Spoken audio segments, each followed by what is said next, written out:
They tell you that you should quit trying. You were too small, that you were too young. They tell you the chance is too slim, the world is too big, but you say how come? I'm ready to light a new fire, raise a new flag across a new sea. And if I'm ever the one in your way, then put your head down and run right through me. So why keep settling for so much less? Don't take what's given, just demand what's next. We're looking for an open door.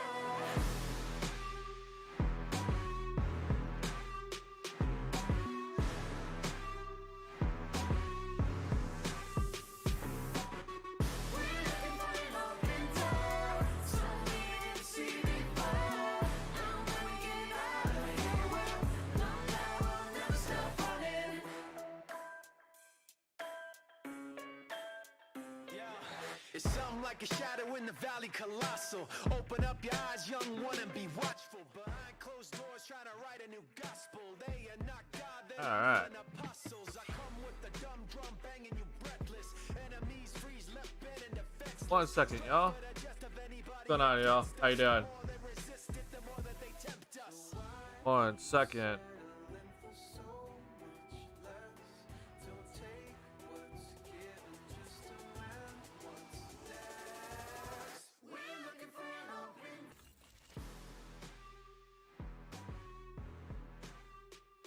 Alright. We got a lot to discuss just before we even hit the free agency mark of when it all opens up, because there's a bunch of rumors going on right now that I think we need to discuss whether they're actually legit or not, you know? I'm going to turn down the music just a tiny bit here.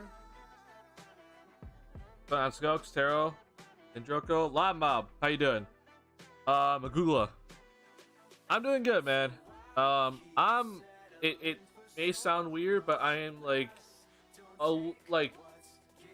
sort of I guess I'm not gonna say excited. I'm very intrigued about today. I don't really know what to expect today. Obviously I think our expectations should be very low, but if we're gonna actually truly see this front office double down on this core that they have put together, I'm very interested to see what they can do. There's a couple of questions that I think we could get answered today that can kind of help with this outlook of this team in the near future and then farther down the road. So I'm looking forward to today because I think that we're going to get some answers. And I'm specifically talking about, Kobe White's free agency. What do the Bulls actually do to address the lack of three-point shooting, right?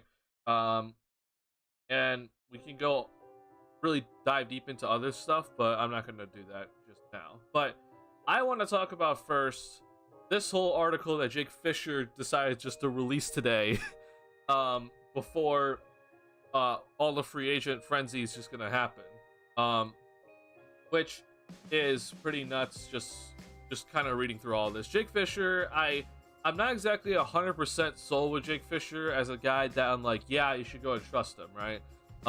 I will say though that I think that he has been more reliable this year, because he had the Jordan Poole trade before Woj and Shams did. So I'm gonna go ahead and say you can put Jake Fisher a little bit up higher with how much you're gonna trust him. I'm not gonna fully trust him just yet, but it seems like he does have some very good insights on potential discussions going around the league right now, right? So here we go with Fisher. Sorry, give me 1 second. If you guys could, if you're able to, just let me know if my mic audio and my camera is connected properly. If not, I'm a little worried that it's desynced again. Let me know if it isn't or if it is, if possible. But I'm gonna continue going with this. So we got news today, or no, sorry, not today. We got news yesterday about the whole James Harden situation, right? James Harden clearly wants out of Philadelphia, and it seems like as of right now, the Clippers have a really good framework of what that can make a trade for James Harden. I know the Knicks are also kind of rumored to potentially be in on James Harden. But this whole thing is kind of interesting to think about because Harden has a player option that he's going to actually use to opt in to, which I think a lot of people did not expect. But the 76ers were very much like, we're going to play hardball with you. They did not want to have to give James Harden like a max contract. And I think Harden wants a max deal, and he feels that he's been disrespected, so he's going to want out suddenly. Okay, which is it was just kind of a bit of a shocker. So now Jake Fisher comes out today with this whole thing, and now he suddenly brings up an idea that has Bulls Twitter kind of up in arms, and it's this, okay, that Chicago could potentially be a trade partner with the Philadelphia 76ers. We have Zach LaVine here, who's been available in conversations. DeMar DeRozan's also a potential person that could be in a James Harden type deal because the money matches pretty well. I'm just gonna go ahead and say this. Like, I don't know who put this out there. I'm gonna trust Fisher with this report, but this just sounds like the 76ers just kind of put that out there just to be, just to start stirring the conversation, and I think it's trying just to raise Harden's value on the market so that there are potentially other suitors out there then start the bidding war with him.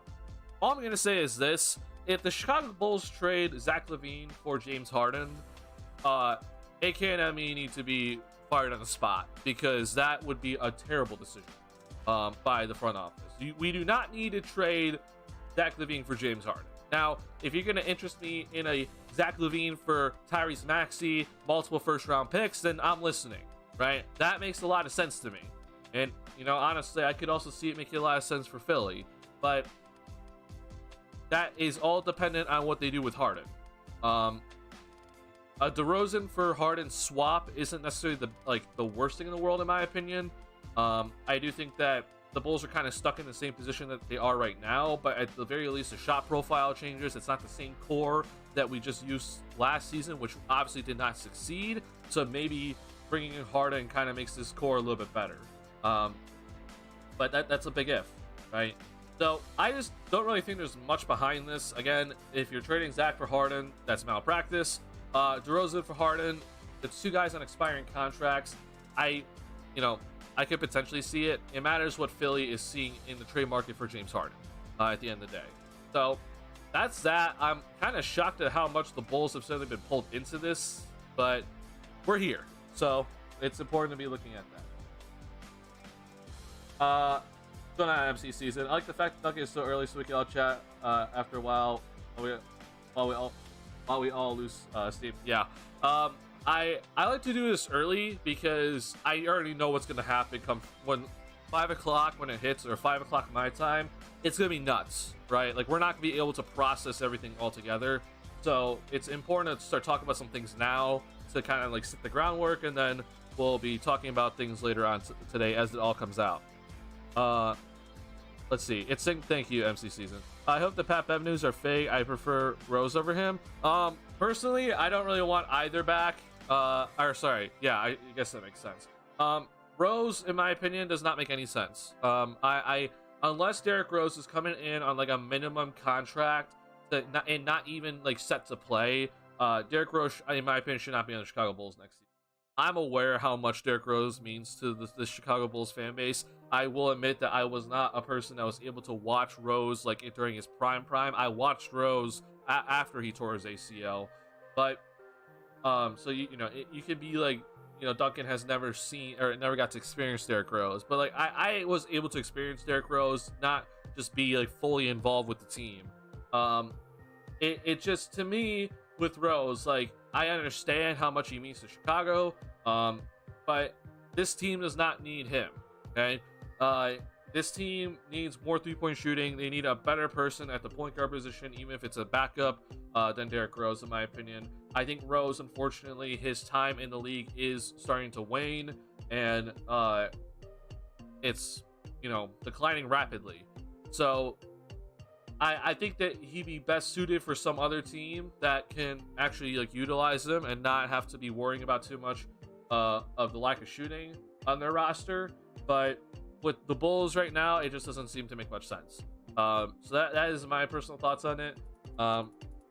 I know it kind of sucks, but that's the kind of position that we're in right now. But if he's willing to take a minimum contract and be willing not to play, and be willing to kind of mentor some of the young guys, I'm all for that. Okay, but he should not be a staple in the rotation. Okay, that to me is something that should not be happening with Derrick Rose right now with the way that he is currently playing. Let's see. Put the Pep, Harden, Levine for Harden. I give up. I'm not doing Levine for Harden. No, I pass on Harden, but I trade Lonzo instead of Zach or DeMar. I don't know. Like, I would also like to trade Lonzo instead of DeRozan or Levine, right? But if you're the 76ers, you're not going to trade Harden for Lonzo Ball, right? There is legit zero reason to do that. If you're referring to just trading Lonzo before trading Levine or DeRozan, I'm also on board with that. But I think trading Lonzo's contract is extremely difficult right now with how things are going with him. We just need to trade DeMar or just stand pat. Looks like that's honestly what we're doing, and I think right now it's mostly just gonna be run it back, right? D-Rose can barely run now. He's done. I don't think I wouldn't go as far to say like he can barely run. I just think that like his body is taking such a hit that like it just isn't able to withstand playing even like just a decent chunk of minutes every single game. Like his body will break down, unfortunately. Let's see here.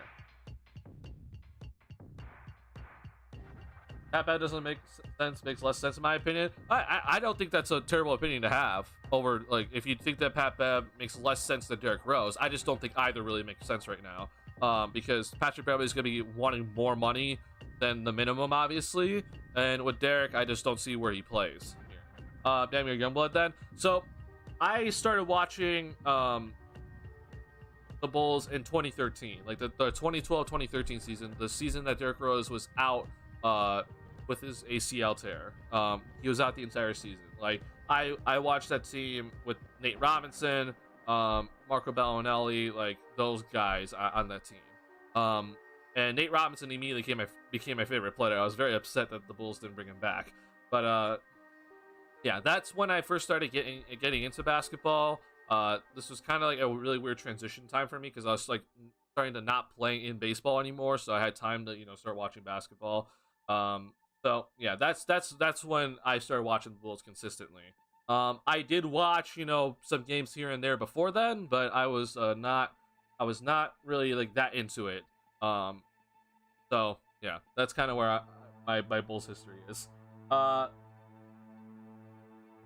seen Bulls fans since I've been a Bulls fan since 2020. Oh, I am so sorry for you, Magula. Do you think we signed someone today? Yes, I do think that the Bulls do sign someone today. I don't exactly know who that is. It could be Kobe White. It could be a free agent that was not on the team last season, right? But I do think the Bulls do sign someone today. But I only think it's gonna be like one or two people today. Like it's not gonna be that. It's not gonna be like a frenzy of moves, right?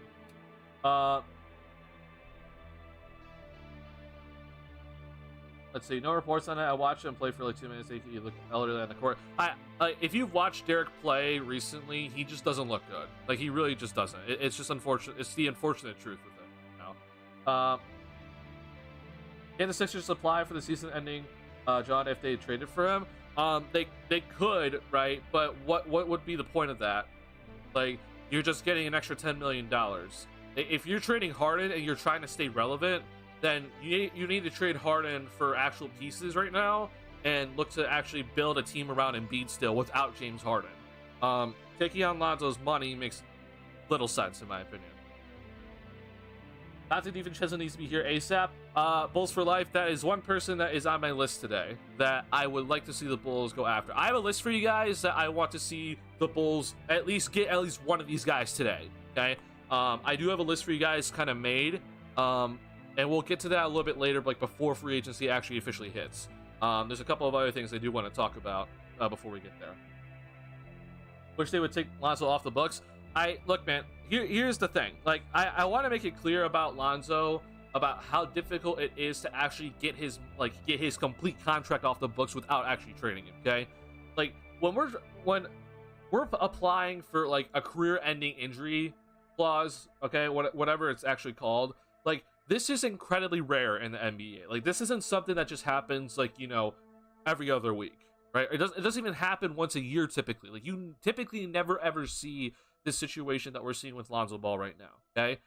So it is very difficult for any team to get the actual okay to completely wipe off a player's contract off their books, okay?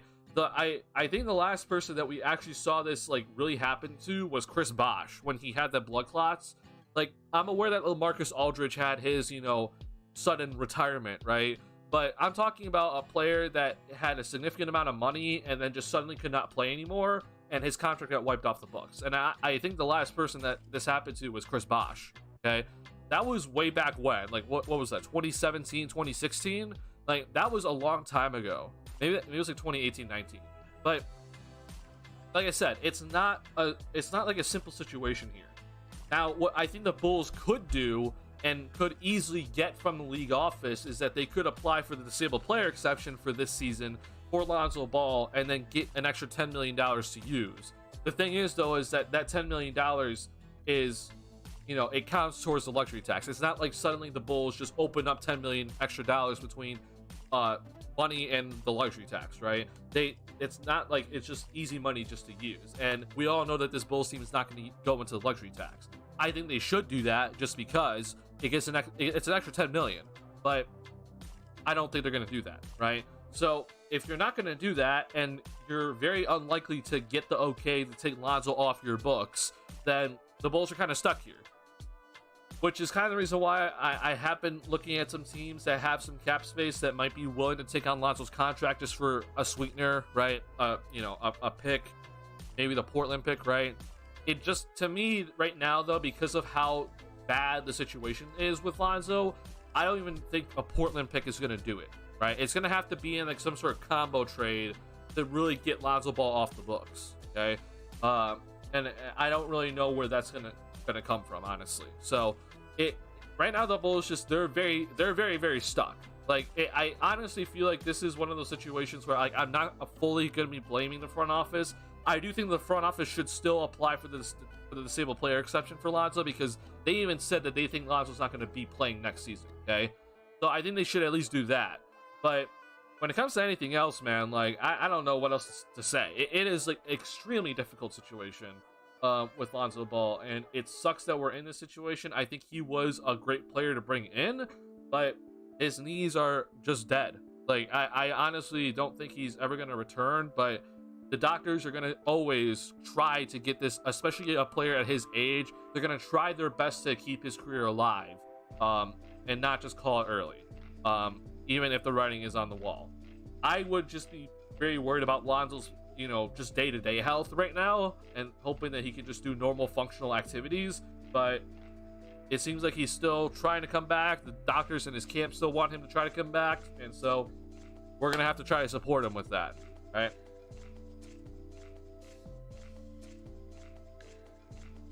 Did you find the post-draft AKME press conference infuriating? Also, they were so overconfident with how they would operate free agency. I was not happy with the press conference after the draft at all. I thought that Casey Johnson kind of threw a couple of gimmies to the front office, and they swung and missed. I am very interested to see what they actually do, because AK said, like, in his own words, that for the people that think that that are questioning this team, he said, look at us after free agency. I'm like, okay, well, if that's the case, then I need to see something from you. And if it's just going to be the same run it back core with making one move or something, one minor move, then it's like, well, you did nothing, and I'm very disappointed in you. Now, if the Bulls actually here, like in free agency, they use their entire mid-level exception, they use their entire biannual exception, they apply for Lonzo Ball's disabled player exception, they do a couple of other like moves, just like simple little moves to kind of do some workarounds, like, and we're not exactly seeing the same 10 guys that we saw last season play, then okay, you know what, I can get behind it a little bit, that you actually change this team around. You hopefully change the shot profile, the 3-point shooting is hopefully addressed, and we'll hopefully see some player development too. But we have to see some actual moves. We can't just sit here and be like, oh, we signed Georges Niang and that's it, and then now we're done as a front office, and that's enough to please his fan base. Like, that to me is inexcusable if that's what they're planning on doing. So I hope that's not what the plan is, and they're thinking of other things to do, because I'll be very disappointed if that's all we get. Let's see. I was attending Bulls games in Chicago Stadium when Kevin Lafreniere was coach and Reggie Theus was the star. I was 2 feet tall then, though. Yeah, I'm sure, Lama, that you've been watching Bulls games much longer than I have. If you don't know, like, I just graduated college, so if you're trying to like, get an age range on me, there's that. So I may look like I'm 30. I know, like, people tell me all the time, like, I look like I'm 30 years old. I have a beard, and I've had like just a very mature looking face, I guess, for the longest time. I'm not 30. I'm not anywhere close to 30. So that kind of gives you an idea of where I'm at in terms of my age and how long I've been watching this Bulls team. It's definitely not very long compared to some of you other guys that have been watching this team since, I mean, I don't know how many of you have been watching since the Jordan days, but I'm sure that some of you guys have been watching, you know, when like Luol Deng and Kirk Hinrich were the like guys being drafted to this team. Chris Bosh had the Blackhawks in 2016, never played since. Yeah, that's what I thought. So that to me is like the best comp, the best comparison for like a career-ending injury for a player that, like, the last time like we really saw, and like Chris Bosh had a significant contract that Miami was trying their hardest to get rid of from their books. Right now, remember, if with Chris Bosh, even though that his contract got removed from Miami, he still got paid. Okay, like, it's not like all of a sudden that Chris Bosh doesn't get paid anymore. He still got his money from that contract, but it just, at the very least, it got that contract off the books for Miami, and then they're able to use their salary caps, or at least just have more money to kind of do some other moves, right? So that's the best comp, in my opinion. By the way, just clarify, yes, Rose only for the vet min. Okay, I can see that. I just, again, I don't see him playing, right? If we're expecting Derrick Rose to come in and be the backup point guard, I think we have issues. But if you're expecting Derrick Rose to come in and just be like the 14th man on the roster and just to not really play, sure, fine. I can get behind that. Obviously, it has to be for vet men, because we cannot spend any more money on unnecessary people, in my opinion. Lonzo was amazing. Shame, he was really amazing. Your last vid on Vutraspana, I appreciate that.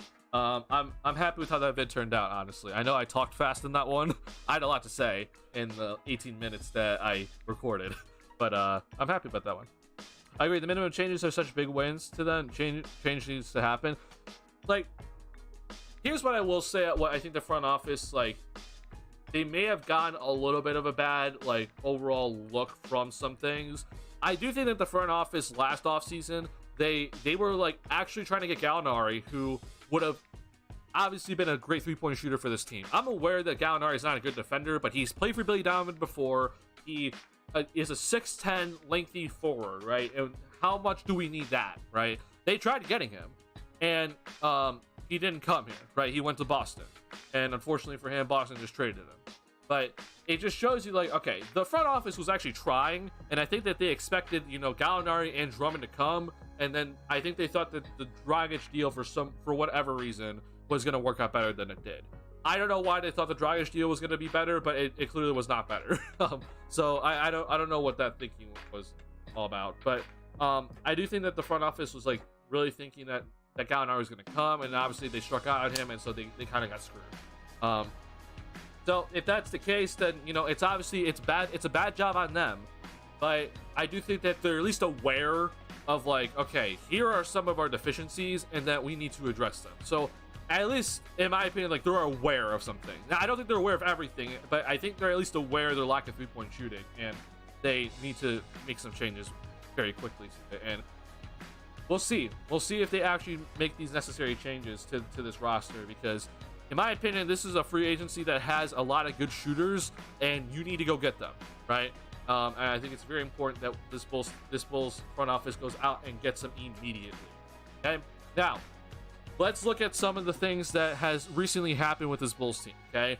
I want to talk about this very briefly before we head into the free agency, and we are on a good level of understanding of what the Bulls have left to spend, okay? Potentially if Kobe White is going to re-sign immediately, which it's already rumored from Jake Fisher in this article that Kobe White is most likely going to be re-signing immediately with this Bulls team. As you can see here, Kobe White is expected to re-sign with the Bulls for 3 years and north. I want to repeat this word, north of 30 million, okay? According to league personnel, okay? Now, I don't know what happened on Twitter, but this is Twitter for you in a nutshell. People started tweeting out that, oh, it looks like Kobe White is expected to re-sign for 3 years and around $30 million for the Chicago Bulls. That's not what this article said, okay? This article said north of 30 million, okay? That's a big difference between around 30 million and 30 million, right? I mean, if Kobe White signed for 3 years, 30 million, like, I think we should all be giving a round of applause to AK, because that is a fantastic deal. If somehow he convinced Kobe White to sign for 3 years, 30 million, that would be incredible. I'd be shocked if that actually happens, okay? The reason why I'd be shocked if that happens is because, as we all know, the non-taxpayer mid-level exception is about $12.4 million, right? If Kobe accepts this deal that is, you know, being rumored here, like 3 years and 30 million, that's $10 million annually. He probably starts at around like $9 million his first season. That would just be shocking to me, okay? I think that Kobe White is going to be wanting more than the non-taxpayer mid-level exception to start. And if you've seen, you know, some videos, if you've been in some streams with me, right? I've been going off of what Will Gottlieb has been doing with his, you know, salary cap spreadsheet, and he has Kobe White starting at $14 million, okay? So that's where I expect. Maybe he doesn't get 14, but maybe it's going to be 13, right? So in my opinion, if it's going to be a 3-year contract, I think it's going to be closer to 40 million instead of 30 million. Either way, though, if the contract is between 30 and 40 million, that's a win, okay? That is an absolute win for AK if he can get Kobe White to sign for basically about $13 million or less annually, okay? That is an absolute win because, again, I think Kobe White is going to get $14 million annually or higher. But that's just the start. Now, when it comes to all this, we have a couple of other moves to start looking at here. One move that did happen that I think is important is that the Andre Drummond did pick up his player option. There was a lot of rumors the day that Drummond did pick up his player option in the morning that Drummond was not going to come back to the team. There's a lot of rumors of him going to Dallas, and Mark Stein had this whole thing. But I think, again, people like misread Mark Stein's thing. Mark Stein had a thing that said that Drummond could come to the Mavericks if a potential move is made by the Mavericks. And it looked like a move was not made for the Mavericks, so Drummond was running out of time with his player option. I'm sure he was in talks with the Mavericks, as tampering is always allowed now for some teams. And because of the lack of moves that were actually made by the Dallas Mavericks, we now see that Drummond's, okay, you know what, I don't see an actual opportunity there. I'm just going to pick up my player option, okay? In my opinion, this is actually a very good thing for the Bulls, okay? I think that getting Drummond back is actually a good thing, not really necessarily because of the player himself. I do think that Drummond is a pretty decent backup center in this league, but if you look at how the Bulls would have to address some of their needs in free agency if Drummond did not return, we're looking at basically these two exceptions that I pointed out earlier, the non-taxpayer mid-level exception and the biannual exception, so about close to $17 million. That would have to address three-point shooting, right? And I would want multiple three-point shooters and also a backup center, okay? That, in my opinion, is just not feasible. I'm talking like quality level players. I'm thinking that if you are going to split this into like 3 players, right? I don't know if you're going to be able to get a quality backup center and then 2 quality shooters for $17 million, okay? It seems very, very tough to do, in my opinion. So getting Drummond back actually just helps this Bulls team, in my opinion, to go after more shooters this offseason, which I think should be the main priority, okay? So, in my opinion, Drummond coming back on this much money and the Bulls don't have to spend some of their mid-level exception or biannual on a backup center is a good thing.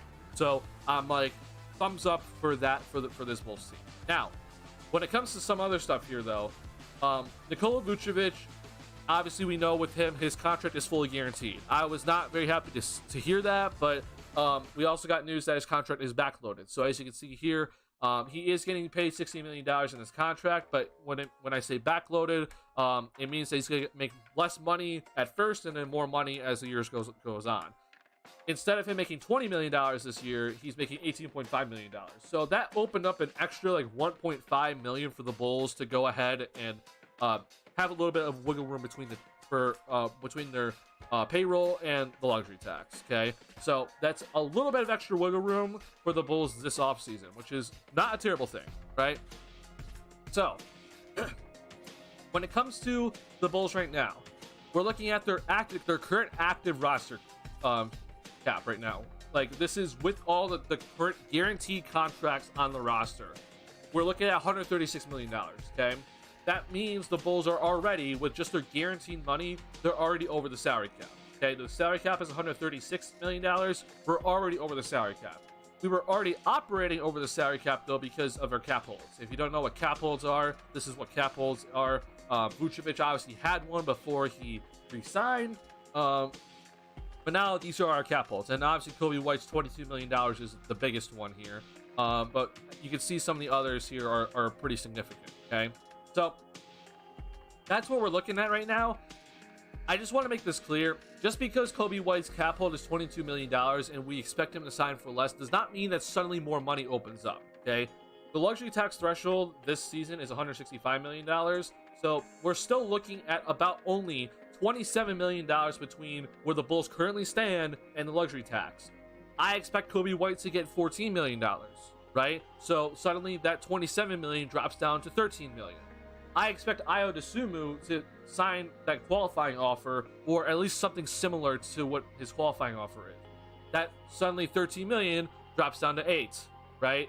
So suddenly then the Bulls only have $8 million left between where they currently stand and the luxury tax to then use their non-taxpayer mid-level exception, which is the part that's going to be very interesting in my opinion, because I don't really know what they're planning on doing. Are they like planning on moving someone else up here to clear up money to spend more money so they don't hit the luxury tax, or are they planning on actually going into the luxury tax? We're not sure right now, but that's the reason why I'm looking for some answers today. I think that's the biggest thing today, is that we're going to hopefully see some answers. If the Bulls go out and just spend their entire non-taxpayer mid-level exception today, I'm very, very intrigued then, because I think then they're actually planning on making some sort of move, or they're actually planning on going into the tax for once, which would actually be a very, very crazy thing to think about, but it's a possibility, right? Let's see here. Really better play him more. Who are you specifically talking about, MCC? I don't use Twitter. I don't use Twitter. I know it's great for news, but also lots of BS. It is full of BS, but it's also my place of where I get most of the information. So yeah. Hey Duncan, do you think we are looking to contend next year? Like, what's the goal? I think the goal is to obviously try to be a playoff team. I don't really know if AK and Mark Eversley are actually trying to be an actual contender, because if they were, they would be spending into the luxury tax. I just think they're just trying to be a playoff team. But they can prove me wrong today if they actually spend a decent amount of money today and actually look willing to go into like the luxury tax. Then I'm like, okay, you're gonna actually try to contend with this core. This isn't the core I would do it with, but at least you're like full out trying and not, a lot of people are saying like half-assing it, right? That's what the Bulls did last year. They kind of just, they like halfway tried. Well, at the very least, I would like you to see. I would like to see you fully try with this. If you're gonna keep this core around, and not just keep this core but not give them supporting players, right? So that's what I'm looking at right now. For this Bulls team, is just to make the playoffs, which I think we kind of it's just a disappointing thing at the end, because that's being stuck in purgatory. So that's that with this current cap hold, this certain salary cap situation for this Bulls team. Again, just because Kobe White is expected to not sign for as much of his cap hold, does not mean suddenly the Bulls just get a ton of money, right? We're still with just him getting that $14 million I expect him to get. That suddenly just drops down how much money the Bulls have between the luxury tax. So it's still not exactly that great when we're looking at how much money or how much tax room the Bulls are gonna have for this free agency stuff. Okay, all right. I know I talked your guys' ears off, so I want to talk about a few guys that I think are going to be people to really look at here um, for this Bulls team to hopefully get on day one. Like, and these are guys that I think could immediately come in and just help with 3-point shooting or help in some other areas of weakness for this Bulls team. Okay, these are day one guys that I would like to see them get, because I do think that they're going to be gone pretty quickly. 3 million is a decent deal. I'm gonna guess you're talking about Io. I'm gonna guess with Io he's gonna accept his qualifying offer. His qualifying offer is 5 million. I kind of see him, accepting that because I think that's the most amount of money he's gonna be getting. Because I think the Bulls are gonna offer him probably something less. So, there's that. All right, let's go here, and we're gonna be going into the free agency, or the spot check free agency. Okay, there's a couple of guys that I am like heavily looking at for this Bulls team to go ahead and get at the start of free agency.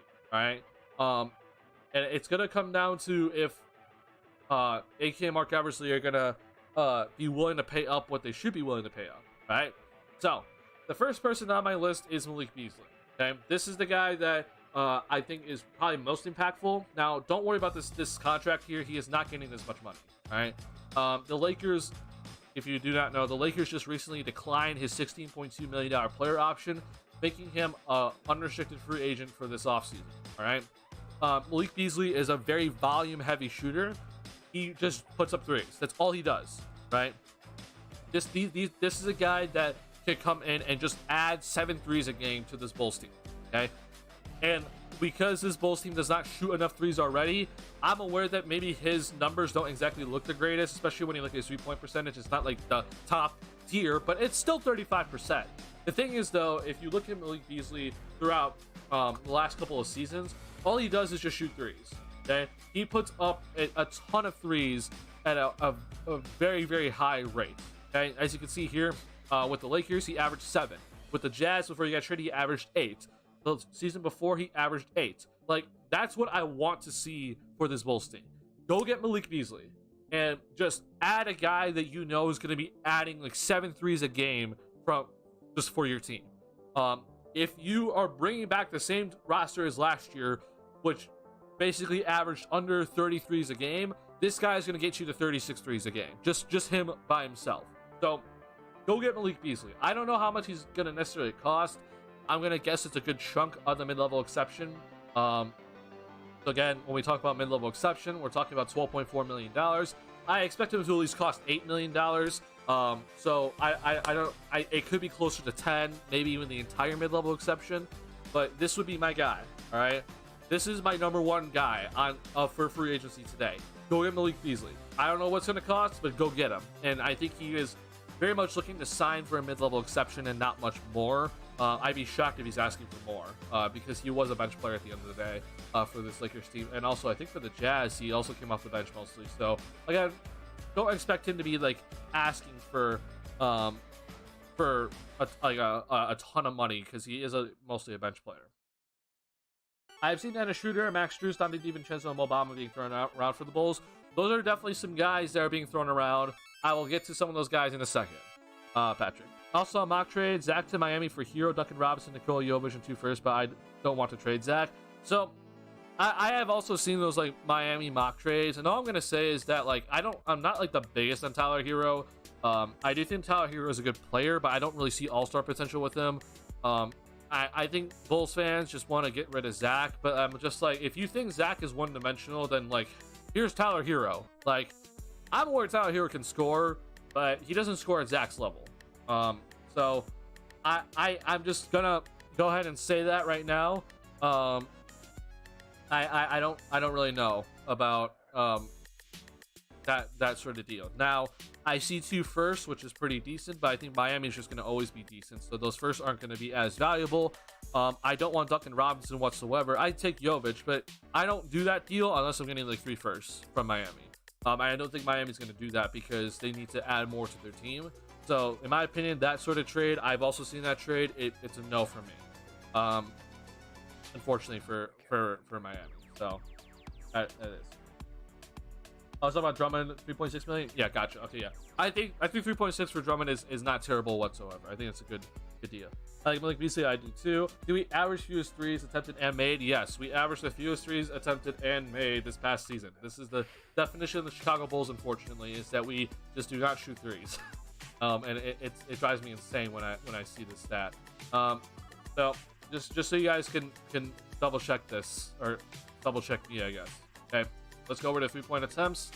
As you can see here, the Bulls were dead last. They averaged 29 3-point attempts last season.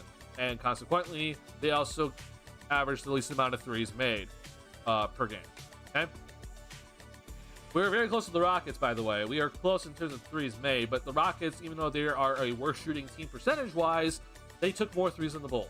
So, you know, this whole talk about, like, DeRozan's a mid-range shooter, Vooch is a post-up dude, like, bad 3-point shooting teams, they still take threes.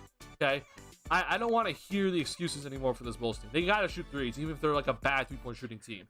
They have to shoot threes. So if your guys aren't going to be shooting threes on your roster, then go get guys that can do that. And Malik Beasley's one of those guys. So that's guy number one for me. Okay, Malik Beasley's guy number one. Sorry. Number two for me. It has been brought up in the chat by Patrick. It is Donte DiVincenzo. I think Donte DiVincenzo is a very underrated player in this league. I think that he can come in and play both guard positions if necessary. He can also defend both guard positions pretty decently. And I think that he is not going back to the Warriors at all. Warriors only had the mid-level exception, and specifically the taxpayer mid-level exception to sign him last year. That's not a lot of money, as you can see here. He declined his player option. So if you want to look here, he declined his player option for the Golden State Warriors. Now, the unfortunate thing here is that it seems like DiVincenzo is probably going to go to New York. But I'm not going to just officially rule him out just yet. But if you can't get Malik Beasley for whatever reason, Donte DiVincenzo is my number two guy. I think that he's a guy that can come in and also provide the 3-point shooting. Last year, he shot 39% from the 3-point line, which it was limited minutes. We've also seen his 3-point percentage kind of waver. But I think with Donte DiVincenzo, you're looking at a guy that is going to probably be... Oh, whoops, not done. A guy that's a little bit more consistent for 3-point range compared to some of the other guys that the Bulls could have that are incumbent, like returning players to the roster. So he averaged 5 threes per game, and he shot 39%. His previous year, he didn't play too much, so there is a little bit of an injury issue. But I think this is worth it. I think he's also, again, a pretty decent defender and doesn't get much credit for it. He is 6'4" and 203 pounds. So he's not a small dude whatsoever. He fits right into what this Bulls team wants to do. Go get him. Okay, I would love it if the Bulls could get Donte DiVincenzo like right off the bat. Okay, that is a guy that I am very high on, and if you can't get Malik Beasley, then go get him. That makes a lot of sense. You're gonna want Beasley for years, just solid rotation guy. Yeah, he very much is a solid rotation guy. Donte's number one for me. Yeah, if you think Donte's number one for you, then by all means, I'm all for that too. I'm just prioritizing 3-point shooting more. And Donte obviously isn't bad. He just doesn't take as much. But yeah, I think Donte is a fantastic option. So whatever you guys think, honestly. I'm glad we're on the same page here. So, by the way, I'm not putting Kobe White in this list. I do think Kobe is a priority, but I want to talk about guys that are not incumbent players first. And then we'll talk about Kobe White later. But that does not mean that I'm putting the Kobe White like down low on the priority list. I'm just putting guys that I think could come in that were not on the team last year that could come in and help this team. Okay. Now I'm gonna bring up two guys that I'm not gonna necessarily rank as like, you know, one's 3 and one's 4. I'm just gonna have them as kind of like in the same tier, right? I don't care which one you or sorry. Before we get to those two guys, there's another guy. Number 3 is Javon Carter. Sorry, I forgot about Javon Carter. Javon Carter, he is an Illinois kid, so I'm sure that's going to excite a lot of people. He also declined his player option for Milwaukee. Now, I do believe, I'm going to double check this right now, because this is the part that I think is a little bit scary. I think that Milwaukee has like either bird rights or early bird rights with them. So it's not necessarily easy to go ahead and be like, oh, well, Milwaukee can't re-sign Javon. Yeah, they have early bird rights with them. So that means that we're looking at about like the Milwaukee Bucks should offer like up to like close to $11 million or even like $12 million without having to offer their mid-level exception for Javon Carter annually. Okay, so they could easily re-sign Javon Carter if they believe it's necessary. But if they don't re-sign Javon Carter here, he's a guy that I would 100% want to go after. Javon Carter played 81 games last season. He shot 42% from three-point range. If you want to see the numbers here,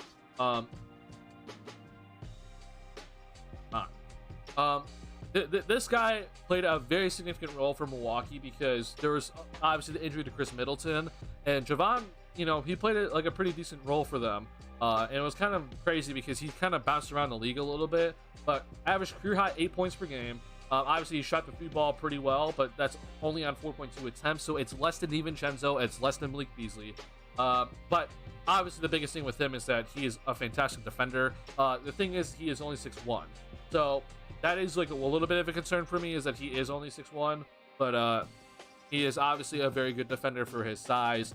And if his three-point shooting continues, which I don't really know if that's trustworthy just yet, but I mean, he did such a good job last year. I wouldn't mind it this year.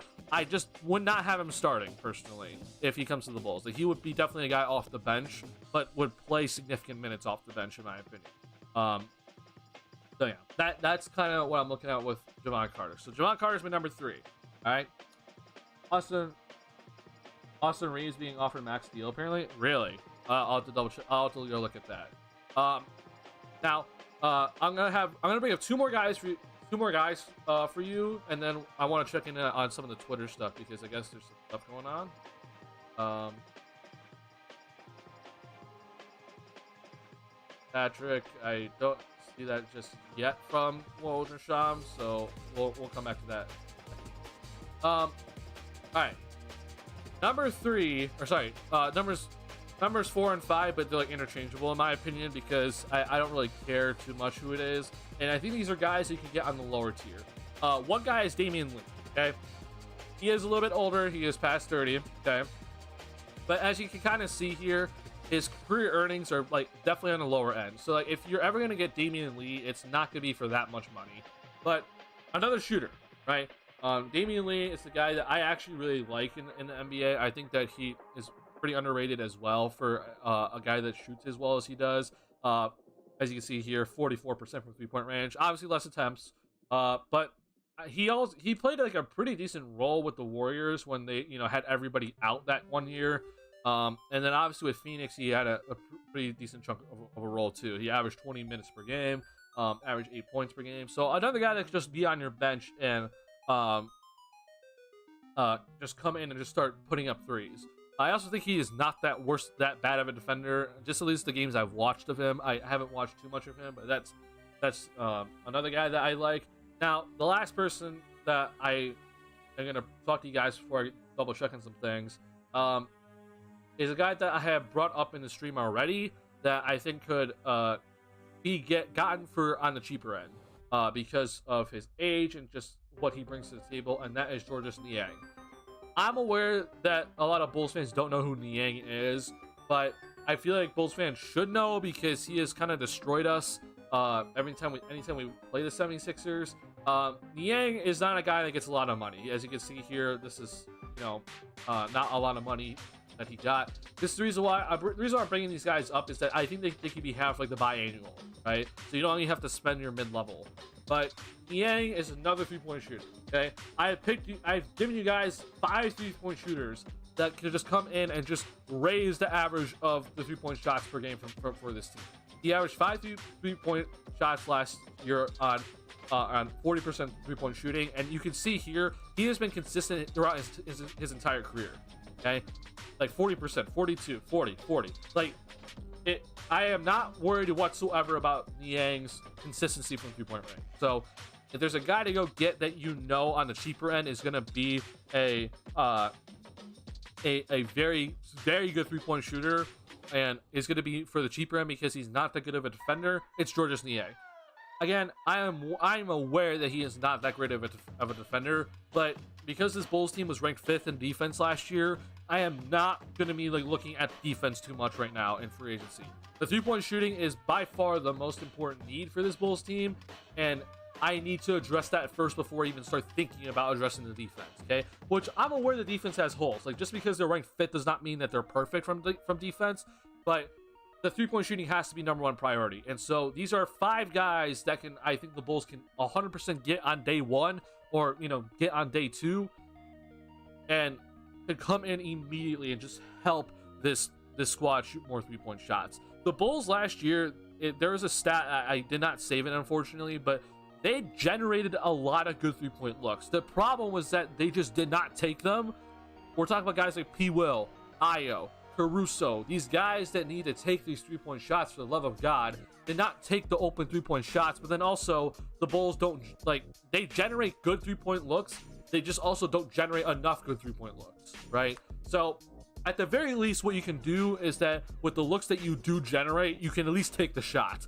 And I'm not asking for this Bulls team to suddenly start, averaging 43 point shots a game, right? But I would like to see this Bulls team at least kind of be in the middle of the pack, right? At least get up into this better range, up here, right? Try to get into the top 15 if possible. If you go ahead and sign 2 3-point shooters, I think you can potentially get up into that range. And so then suddenly we're not talking about this Bulls team playing 90s basketball anymore, right? So those are 5 guys that I've given you. Number 1, obviously, is Malik Beasley. Number 2 is Dante DiVincenzo. Number 3 is Javon Carter. Number 4 is Damian Lee. Number 5 is Georges Niang. Interchangeable between Niang and Lee. These are 5 guys that I think that just come in and just give three-point shooting immediately for this Bulls team. So those are my 5 guys I'm looking at today. Kind of watching where they go. Hopefully the Bulls can potentially get them. I'm very much aware that Malik Beasley is a guy that his services are wanted immediately. So we're going to find out probably pretty quickly where Malik Beasley is going to go. Same thing with DiVincenzo. But then, Carter, Lee, Niang, they might have to wait a little bit just to kind of see what their market value actually is. All right, Patrick, you said Austin Reeves being offered the max deal apparently. If I'm remembering correctly, it's only a 4-year, $90 million deal, if I'm not mistaken. Where'd you see that from? I want to actually go ahead and look at that because I think that's very interesting to look at. Also, let me know if my mic is too low, guys.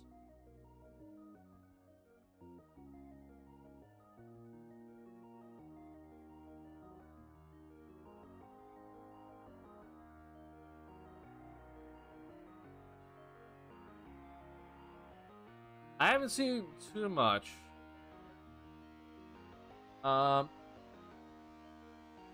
my light in my room just went darker. I haven't seen too much. I'm gonna open up my timeline on another tab here and bring it over to my second monitor. Maybe there's something else that I'm not seeing, but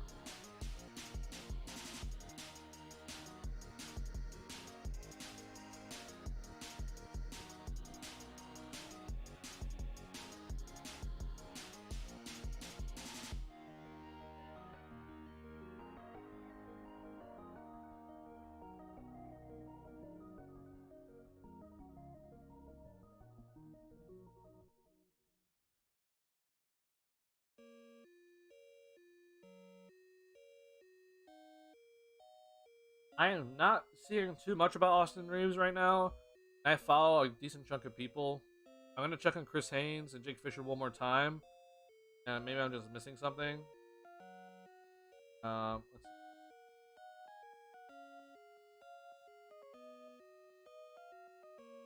I'm not currently seeing anything about Austin Reeves, so I'm not sure where you saw that, Patrick, but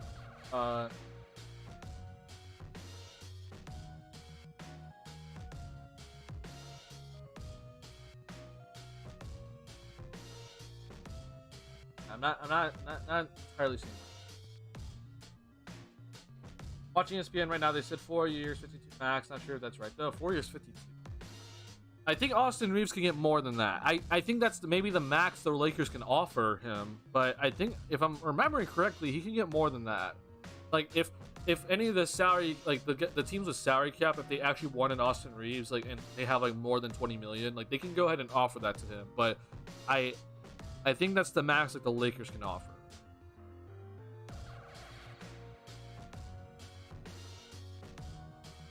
I could be mistaken though, but I'm pretty sure I'm correct that another team can offer him like 4 years, 80 million if they wanted to.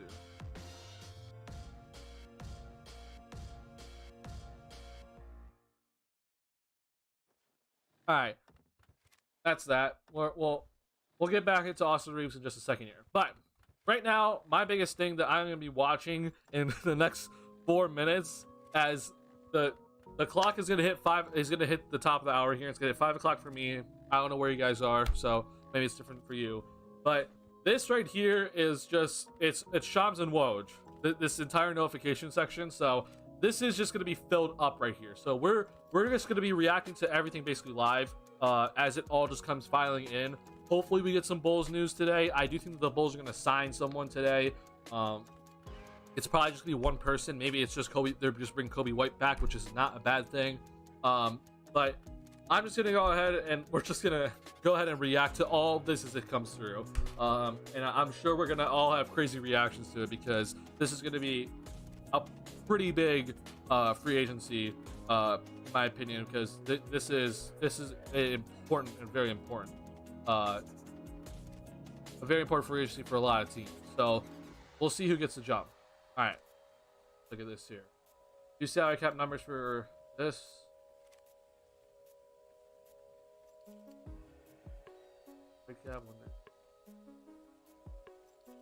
Alright, this is nothing new. We already know this number, as you can see here. Spot Track already has this number in. Actually, wait a minute, hold on. Oh, okay, yeah. So as you can see, the salary cap is still 136, is here on Spot Track, as well, just pointed out. And then the luxury tax threshold. So this is a little bit different. So according to Woj, the luxury tax threshold is 165.2. So the Bulls basically just got an extra 200K today with that tweet from Woj. The first tax apron is 172, which is ridiculous, and then the second apron is 182. That's annoying. I don't like this apron. The second apron. It is what it is. So Bulls got an extra 200K today with that tweet. Yeah. Are we showing interest in Monte Morris trade? So according to Jake Fisher, yes. According to Jake Fisher, there is this right here. Wizards guard Monte Morris has drawn a lot of interest from teams, including Timberwolves and Bulls. Now, obviously, AK, he was a guy that I believe he drafted Monte Morris in Denver. Yeah, Monte Morris obviously played under him in Denver, so there's that connection already there. I wouldn't mind Monte Morris. Like, I actually like Monte Morris as a player. Let's just go ahead and look up his stats here. Monte Morris is, he is on the smaller end in terms of what of size, but he's a guy that is just like, he's very, very solid as a player. I mean, he doesn't shoot enough threes in my opinion, but we're looking at like 38% or higher. About 4 or 5 assists per game. Not a lot of turnovers, as you can see, it's like 1, and that's in playing like 27 plus minutes per game. So I wouldn't mind Monte Morris if he comes in and is like the starting point guard, or like if he's just gonna come and be the backup point guard, right? I don't really care, honestly. He's a guy that I would like. I just don't know what we're gonna be willing to give up, right? I feel like there's a lot that like we could talk about, and it's like, why would we give up, this player for just Monte Morris when we can probably just go ahead and sign somebody out of free agency and not have to be willing to give up assets, right? Now, the one thing I will say is that the Lonzo Ball thing could happen here, where you actually trade Lonzo and a first and like maybe something else to the Wizards, and then you get Monte Morris back somehow. I don't know if that's going to actually happen, but it is something just to at least think about. I'm not saying that's something that we should be, really thinking about fully, but I don't even think it's a feasible thing. Just something just to keep in mind. But we are officially at 5 o'clock right now, as you can see. So if you have Woj and Shams on notifications, this is going to start coming in quickly. All right, be prepared right now for everything just to get spammed out, and let's see if the Bulls actually did something here, or if they're just going to be standing pat, which I think a lot of us just kind of expect the Bulls just to stand pat and not really do anything this offseason. But it is officially 5 o'clock, but we just have to wait for all the drafts that Woj and Shams have already, saved, just to start sending them all out at once, because as we know, teams and players have already been talking before the time of right now, which is when, like, right now is when you're supposed to be negotiating and just starting the negotiations. But we all know that teams and players do not do that. Let's see here. So first news is that Draymond Green is returning to the Golden State Warriors for a 4-year, $100 million contract. That's actually pretty good for Golden State, in my opinion, because I was worried that Draymond's contract could be bigger than that. But that's actually good news for Golden State. They actually saved money, I think, with this deal, compared to if Draymond picked up his player option. So, cool to see that Golden State's running it back.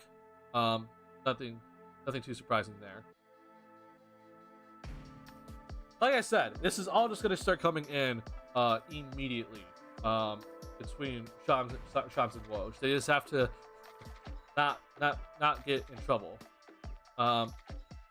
So first news is Draymond Green. I think there was some potential stuff about Draymond Green, like heading to like the Kings. I know that people thought about the Lakers. I'm just happy to see that he's going back to the Warriors, but the Warriors have a lot of work to do because they obviously lost to the Lakers in the conference semifinals. So they need to go ahead and fix up a couple of things. The new CBA does not help them whatsoever, as pointed out earlier. The new CBA has some tax aprons that I really don't understand too much. I really don't understand what the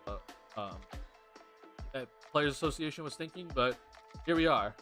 So the Warriors are gonna have a rougher time keeping their core together because of the new CBA, but getting Draymond back on not a max contract is actually, it's an absolute win in my opinion. So yeah, everyone's dodging tampering right now. Yeah, everybody is like, they don't want to say anything right now because they know that tampering is like an actual thing. I'm telling you right now, they have already agreed to so many contracts. So just know that like teams are just not releasing anything at the very moment.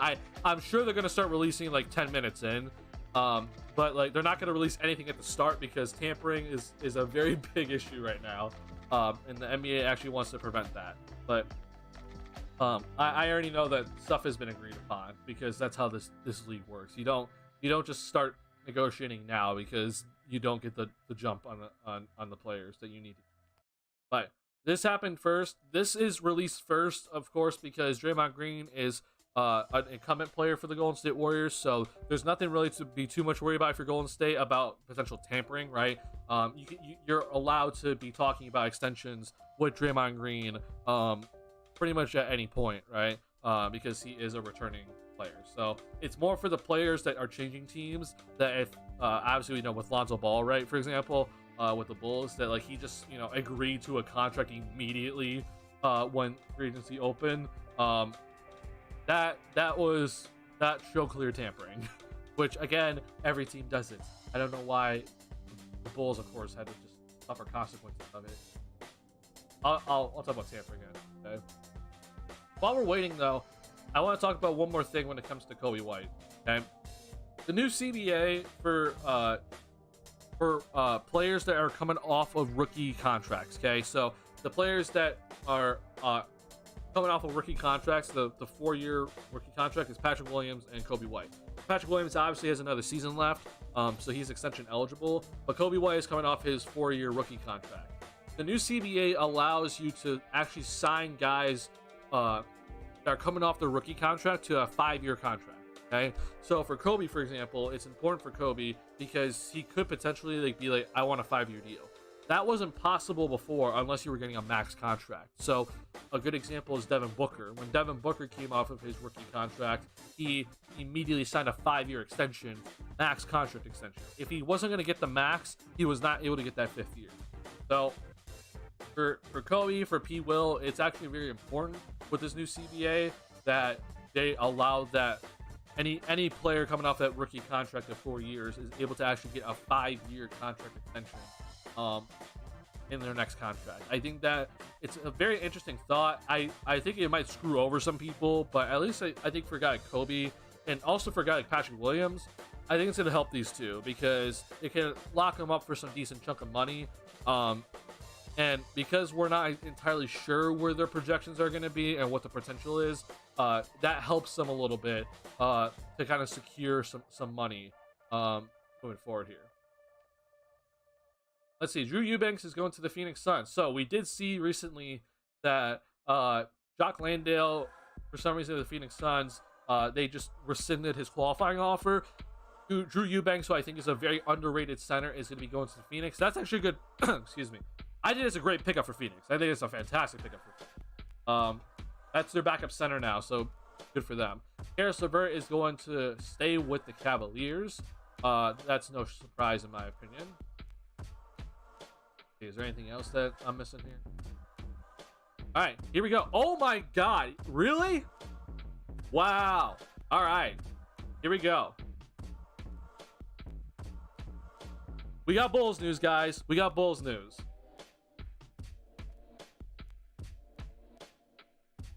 Wow. All right.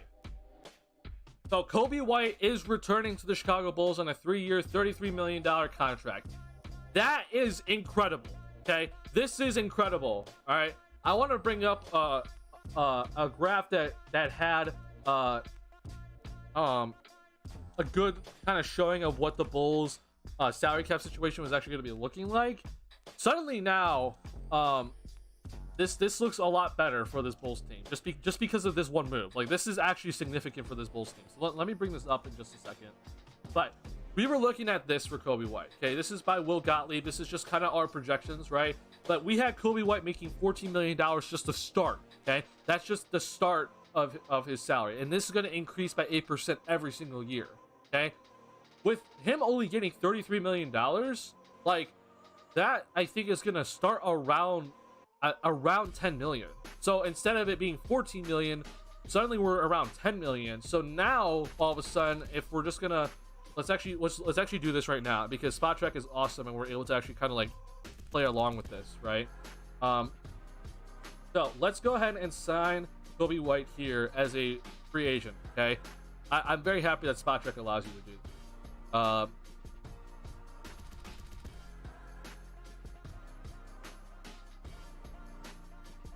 I guess we have to. This is it. I'm gonna max salary. This isn't bird rights. Bird rights. All right. All right. Let's just say 11 million for now. Okay.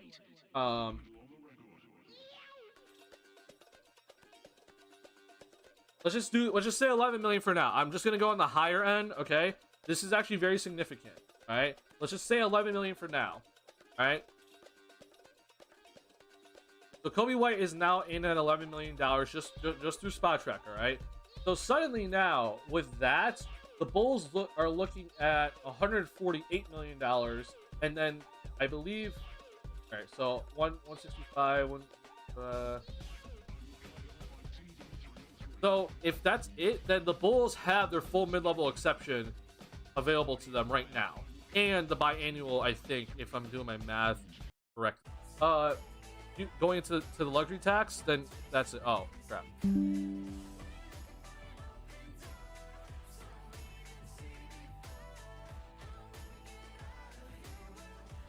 My back, guys. I know I just had a small F. It said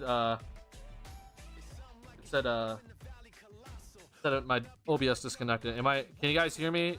Put a thumbs up in chat if you can hear me right now.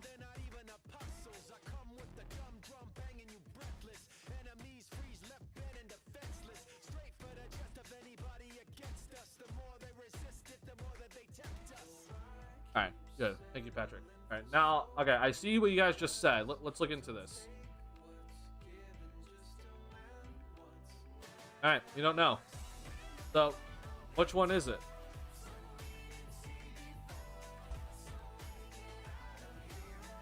Okay, so what we're just saying is for $40 million. So, with that in mind, let's just do this then. Let's reset the roster. Okay. So reminder that when it comes to the luxury tax, right, we're looking at $165 million. Okay. That's the luxury tax line. The Bulls are basically over the salary cap already with just guaranteed contracts. Okay. So, and we have about $27 million in terms of space right now. This is before re-signing Kobe White. right? Now, if it's $40 million, I still think that's a win, by the way, okay? I still think that's a win because that's still not $14 million annually, right? Again, we were thinking when it comes to Kobe, we were thinking he's going to get $14 million just to start. So, like, just so you guys understand, like, if it was gonna be like a 3-year deal, it's gonna be like close to like the $45 million, right? So if it's actually 40, that's still a win. And I'll show you. Then I think at the max his salary is just to start here. At the max his salary would be $13.33 million, right? That would be his max, which again is not terrible, right? So this would be the other option, right? So if this was the case, then the Bulls would be suddenly, where are we at then? We'd be at 155. So then that would only leave about $10 million left remaining. So it is still better than what we were expecting, right? So we have about like $9 million ish left. That's a little bit better than we were expecting, but it's obviously worse than the $33 million. So I don't know which one it is just yet. I think we're going to find out just in a little bit here. I'm going to go off what Casey Johnson says. But again, significant. This is significant right now. All right, K debates Diop is going to the Suns. Okay. Let's see. Kyle Kuzma is returning to the Wizards. That's not shocking. Torian Prince is going to the Lakers. Interesting. All right. That is very interesting. Not sure about that for the Lakers, honestly. Either way, though, I'm just going to say this: like, whether it is $33 million or $40 million, I think that this is a win. I actually think this is one of those times that AK won when he actually won an argument along the margins, right? Or he won actually like a marginal part of a deal, right? We talked about with AK not winning the margins when it comes to the Vucevic deal. He didn't get the team option, right? Or he didn't get the non-guarantee on the Vucevic deal, right? This is one of those deals where I think he won the margins. He actually got Kobe to sign for around or less than the mid-level exception. And if anything, it was less than the $14 million projected annually that we all kind of had in mind, right? So either way, I think it's still a win, but I would like the $33 million instead. If it's not, it's less of a win, but it's still a win, which is rare for AK and Mark Eversley in today's world right now, as we all know. AK and Mark Eversley have just been taking L's back and forth. So I'm just going to go ahead and just praise them for where they actually did something correctly for once and won something along the margins. So yeah. Let's see here. I'm going to pull up Twitter on my other tab here just to kind of see if maybe Casey Johnson tweeted out something to kind of get like a guarantee about what it is. All right. Casey Johnson said $40 million.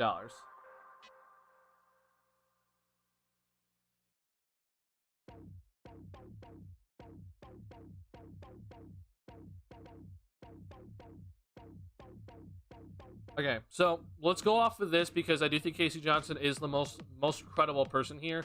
We're gonna go off with 3 years, $40 million. Okay, so not as much of a win, but again, I still think it's a win. Okay, now one thing to keep in mind is that this could be with Kobe that the difference between the $33 million that Shams reported and the $40 million that Woj and Casey Johnson reported, the difference could be just incentives. It could be like incentives or unlikely bonuses. The thing is, though, is that those still count against the cap. Okay, so whether Kobe is able to actually get that or not, it still counts against the cap in the end. So at the end of the day, this is what we're looking at. I think is I'm just gonna go ahead and say 13.33333 is what Kobe is going to be signed for. It honestly could be if the contract is backloaded, right? Which I do expect that contract to be backloaded. That number could be 11, right? Which again is still, in my opinion, a very big win. But we're gonna have to wait to see the details before I officially say something on that, so we 100% know how much tax space we have before we can start moving forward to potential other deals here. But the front office obviously knows that if it's $11 million to start, that's fantastic, because then that gives the Bulls an extra $2 million in luxury tax space here, which would be very, very critical. So that's that right now. Let's see. Damian Lee is going back to Phoenix. So one person that I had as one of my top 5 guys to come to the Bulls that the Bulls could potentially go ahead and sign. They're off the board. So Damian Lee, unfortunately, is off the board. I'm gonna go ahead and close this tab now. That does kind of suck. I'm interested to see what Phoenix actually paid him, but he was obviously a returning player, so Phoenix has to retain as many of those guys as possible because they have no depth, as we all know. The Phoenix Suns right now have no depth. I'm shocked that they even got Drew Eubanks at the end of the day. I'm gonna pull Twitter over to the side one more time just to look at a couple of other things, just to make sure that we're looking at if we could potentially see if we can figure out if it's backloaded or not here.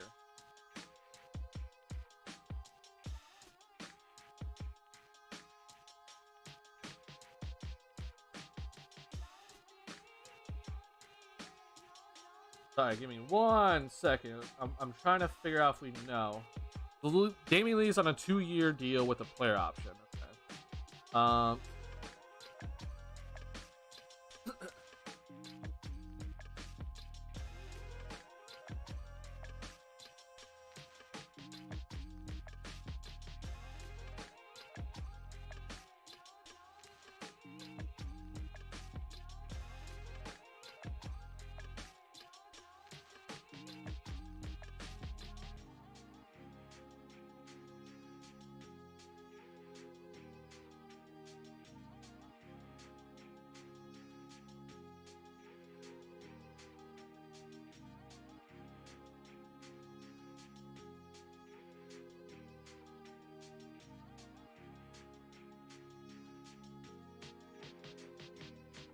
Sorry, I'm trying to find if we can. I'm going to like Keith Smith right now, and it seems like Keith Smith actually like, gets the NBA news pretty quickly about like if contracts are backloaded or not. But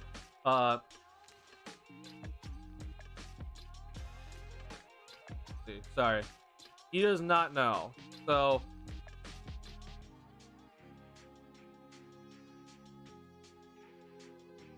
It looks like what Keith is saying is that it is definitely a incentivized deal, right? So we're looking at incentives is the difference between the 33 and 40 million. Again, though, when it comes to incentives, if I'm not mistaken, it still counts against the cap. So at the end of the day, it is still $40 million against the cap. We'll see if Kobe is able to get to those incentives or not. But yeah. He's guaranteed $33 million. It looks like $40 million if he plays, you know, and if he hits the incentives. Let's see here. I just saw. I think there's more news actually. Bruce Brown has agreed to a 2-year, $45 million deal with the Indiana Pacers. What?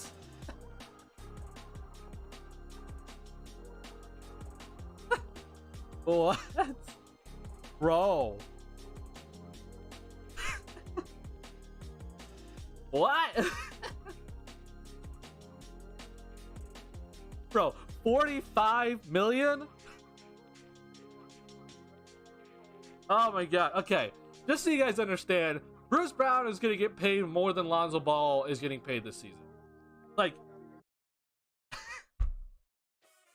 wow. Okay, this is one way to spend your money if you're Indiana. This is ridiculous. Okay, so we had rumors about Bruce Brown going to the Lakers. We had rumors about him not returning to the Nuggets because the Nuggets can't offer him as much money. There was rumors about him potentially going to like the Kings or something like that because they have money to spend. Like, I did not expect Indiana out of all teams to get Bruce Brown, but at the very least I did not expect Bruce Brown to be signing for 2 years, $45 million. Oh my god. Okay. I don't know what Indiana's doing. That's interesting. I'm sure they're just going to try to trade him later down the road, but that is quite the payday for Bruce Brown. Congratulations to him. He, you know, obviously played a big role with the Denver Nuggets to get that ring, but I would not be paying Bruce Brown $20+ million a season. That, even if it is just for a 2-year deal, like, that's ridiculous in my opinion. But wow. All right. There's that. So Bruce Brown is not going to be going to a contending team. He is going to be going to a playoff caliber team in the Indiana Pacers. But yikes! Wow. So Torian Prince is on a 1-year, $4.5 million deal. If I'm not mistaken, for the Lakers, that is, if I can bring up stuff here. Sorry. Let's see. LA Lakers. I think that is the non-tax pyramid level. Sorry, the tax pyramid level. Or no, sorry, it was the biannual. They used the biannual for Torian Prince. So Lakers use their biannual exception. That is gone now. So interesting. That's actually very interesting. All right. Other news. Shams just said something. Up here. All right. Jeremy Grant is returning to the Blazers. This is a 5-year, $160 million deal to return to Portland. Holy crap. All right. So Portland, we had some thoughts about them potentially stripping it all down. They're doubling down, right? They're doubling down on the Damian Lillard, trying to win with Damian Lillard, even though they just drafted Scoot, which, again, if you don't know, like, I'm personally, like, I think 2 timelines can work. Like, I'm not against 2 timelines. It's just obvious you have to do it correctly, and I'm not entirely sure if Portland's going to do that, but they're doubling down here. So Jeremy Grant is returning on a pretty hefty deal. I mean, what is that? That's a significant amount of money, isn't it? Like, yeah, quick math. Sorry. Christ. We're looking at what? Like $35 million a year or something like that. So that's significant. Wow.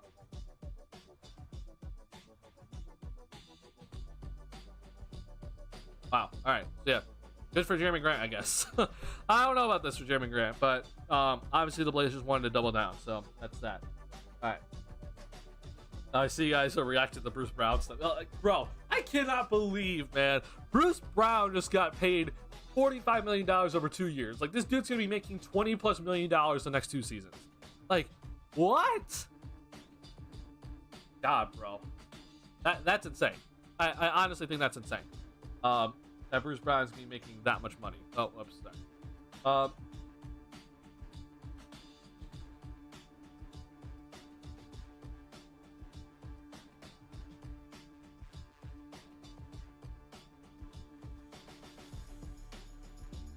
Alright, there's a reason why I actually wanted to go over to Chris Haynes, and because he's also tweeting out some stuff here.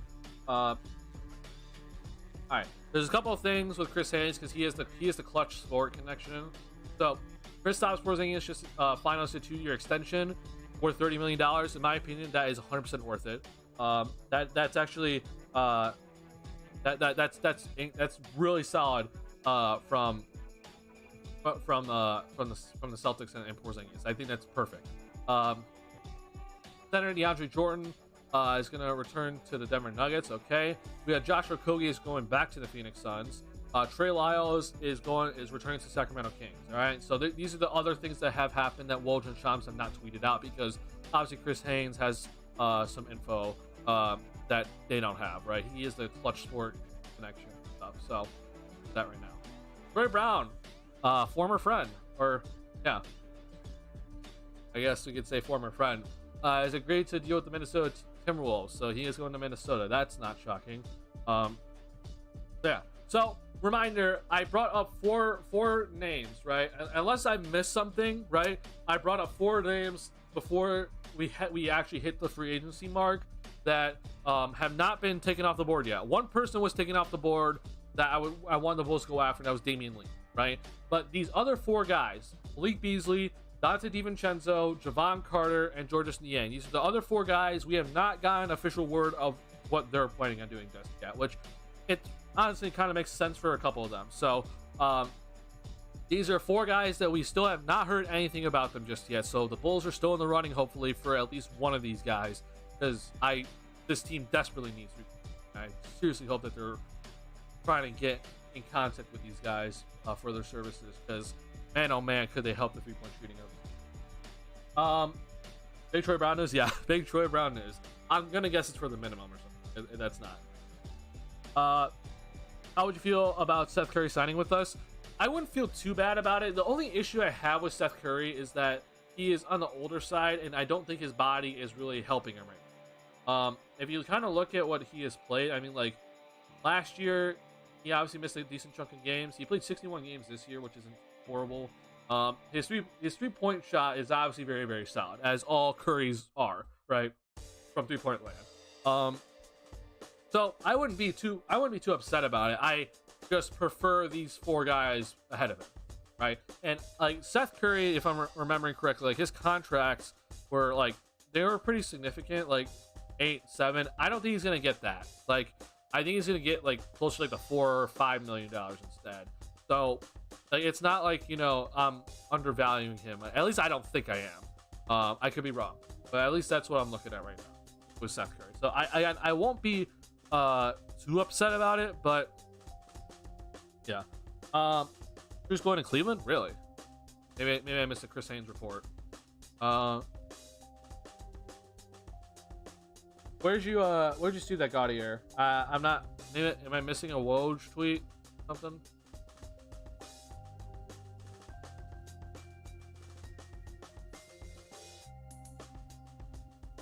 I know you guys can't send links, but can you tell me who reported that news? Because I'm also aware that there's people that I have to look at that aren't Woj and Shams. Sorry, I'm heading over to Jake Fisher.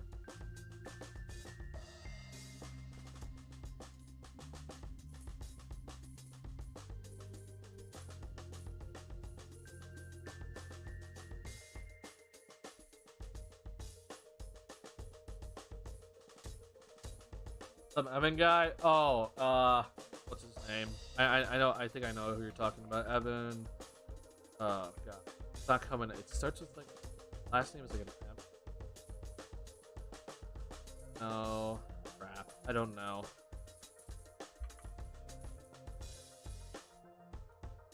Sorry. Let me go look up. I'm just looking at Max Strus on Twitter right now. Evan Massey.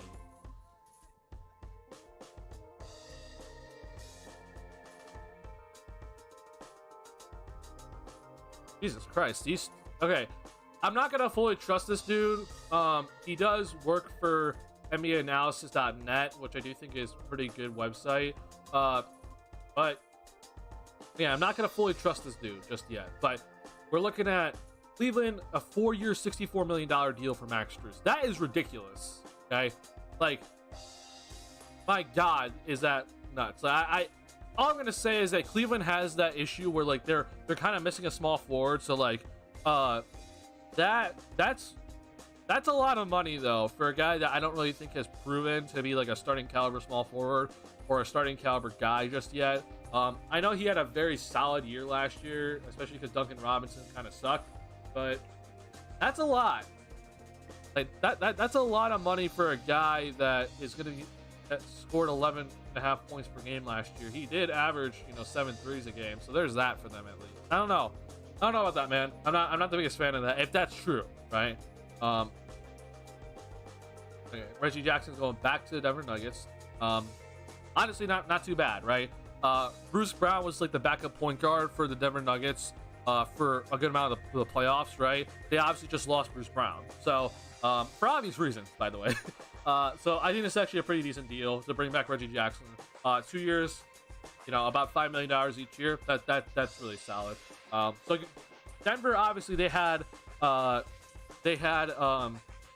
plan in place when it came to potentially losing Bruce Brown, which I think we all kind of knew that because that's how Denver typically operates. Strus from suburban Chicago, yeah. Strus also went to DePaul, which I also went to DePaul. So there's that connection. But yeah, I wouldn't have minded Max Strus on the Bulls, which if you do not know, Max Strus was on the Bulls at one point. But I value these guys higher than Max Strus. That's just me personally. And I know Max Strus is like he started a good chunk of games for Miami this year. 33. But I would value other guys ahead of Max Strus, at least for right now. So if he actually signed for 4 years, $64 million, then you know what? Salute to Max Strus. I'm not gonna I'm not gonna go and say like, oh, the Bulls should have gotten him. Like, no, that's not worth it for Max Strus, at least in my opinion. Okay, bringing over another tab here. I want to double check a couple of things. I want to see if Casey Johnson reported anything.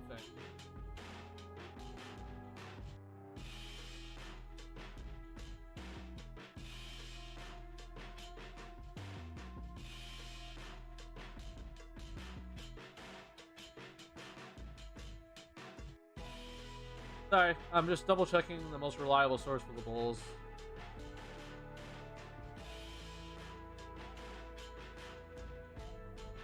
Doesn't look like Casey Johnson really said anything. Yeah, nothing for Casey Johnson. Nope. Nothing to really look at. Do.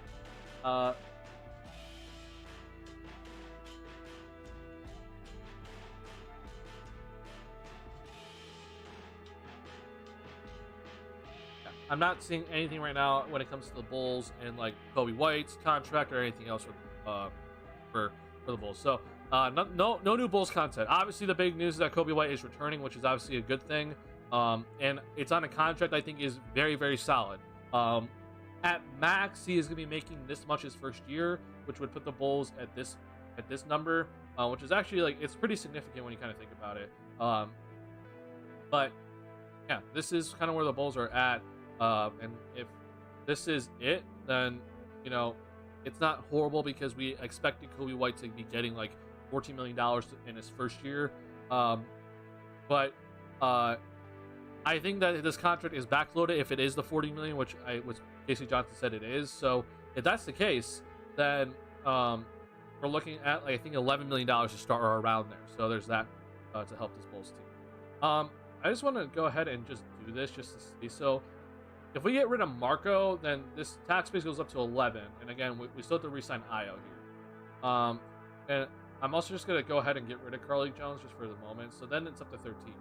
So this is where the Bulls are like currently at, like in terms of how much money they can actually create between the luxury tax and their payroll.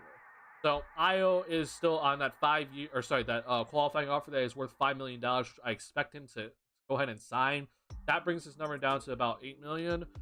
So that's kind of where I'm a little bit concerned. This is if Kobe White is signing this 13.3, million dollar contract, right? But let's say he doesn't, right? Let's say if my prediction is right, where they actually go ahead and they sign Kobe to a backloaded contract, so his first year is about $11 million. So I'll just type in 11 here as to re-sign him. Okay, so this is my prediction. It's gonna be around here. Obviously, it's not perfect, right? But this would be my prediction for Kobe if it's a backloaded contract. Then suddenly the Bulls are looking at $15 million in tax space, right? So this number is actually pretty significant for this Bulls team if the contract is backloaded or if it's not backloaded, right? So yeah, let's see here. I see you guys typing in the chat, I think. Oh, there you go. Hey, we got one of the guys that we wanted. Let's go. All right, 3-year contract is $20 million.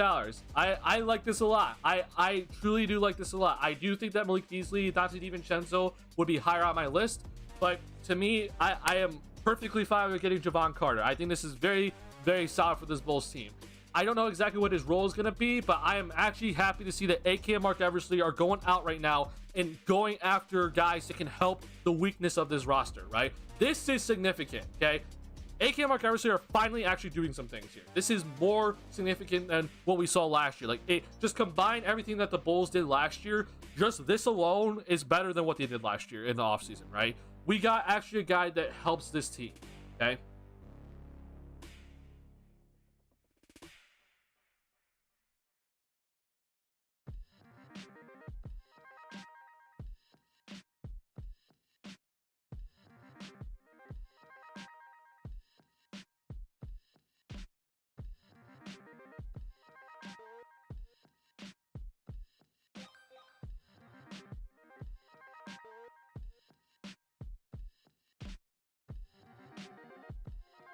All right. Awesome. Here. I have to grab a tissue in just a second. Mezi Metu is going to the Phoenix Suns. All right, cool.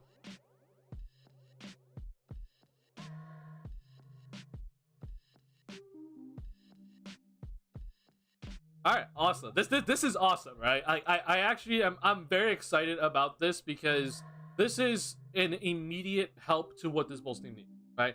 Reminder with Javon Carter. I'm aware that like there is like a little bit of doubt with him. Like, was this past year like maybe just like a one-hit wonder for him? But Javon Carter has kind of bounced around the league, and this past year with the Milwaukee Bucks, he played a significant role for this Bucks team. He started 39 games for them. He averaged 8 points per game, which is a career high, right? Biggest thing though is that his 3-point percentage took a major jump here, and I guess I should more talk about his volume. Like his percentage has been like pretty good throughout his career, but his volume rose to 4.2 in 22 minutes. Okay, just to give you an example of what we were looking at for Caruso. Okay, this is the reason why like we need guys that shoot volume 3-point shots. Like the percentage isn't necessarily too important. But if you look at Caruso averaged about the same amount of minutes per game. He also started a similar amount of games. He averaged 2.3 attempts per game from 3-point range. Okay, Javon Carter averaged 4 attempts per game from 3, and he shot 42%. I think this is a fantastic deal for this Bulls team. I'm actually shocked at how cheap that they got him for 3 years, and we're looking at about $20 million. I believe it said. I think that's fantastic. So, I mean, we're looking at about like less than $7 million a year for Javon Carter. So suddenly now let's go ahead and start working through this, right? I'm predicting again. I'm predicting that Kobe White is his contract is backloaded for $11 million. All right. So this is what we're kind of thinking about for this Bulls team, right? Kobe White's contract is $11 million just to start, right? His first year is $11 million. Now, we're going to go ahead and sign a free agent here, and I'm just going to go ahead and say we signed Javon Carter for like about 6.7 or something like that. I don't know the exact calculations here. Sorry, hold on.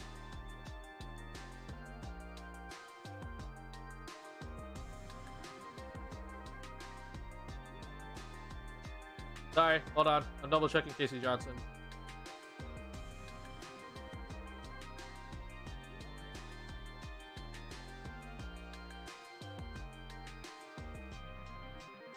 Sorry, Casey Johnson. All right, cool. Casey Johnson confirmed it. All right. So this is gonna 100% be with the non-taxpayer mid-level exception money. Okay. Obviously, the Bulls do not have any cap space, so this is gonna have to. You're gonna have to use part of the non-taxpayer mid-level exception to go ahead and sign him. So I'm just gonna go ahead and like put in this number. Sorry, not 6.6666666. Oh, whoops. Here. I'm just gonna go ahead and like I'm just gonna put like this. Okay. Because it is 3 years over $20 million over 3 years. Let's just go ahead and do this. All right. So with that, just my prediction of how much they signed Javon Carter for, the Bulls, they re-signed Kobe White for about 11. Again, we don't know. And then Javon Carter for about this much money. So now with that, the Bulls have spent a decent chunk of their mid-level exception, about half of it, right? With about $6 million-ish, or a little bit less than $6 million remaining. Let's see here. No, sorry, about $5 million, just under $6 million left remaining right now, and we still have about $8 million left between the luxury tax and the current payroll. Okay, so that is where the Bulls currently stand with the Javon Carter signing. At least in my eyes, it's somewhere around this number. Like this could be like plus or minus $1 million, right? But this is where we're about right now. All right, so.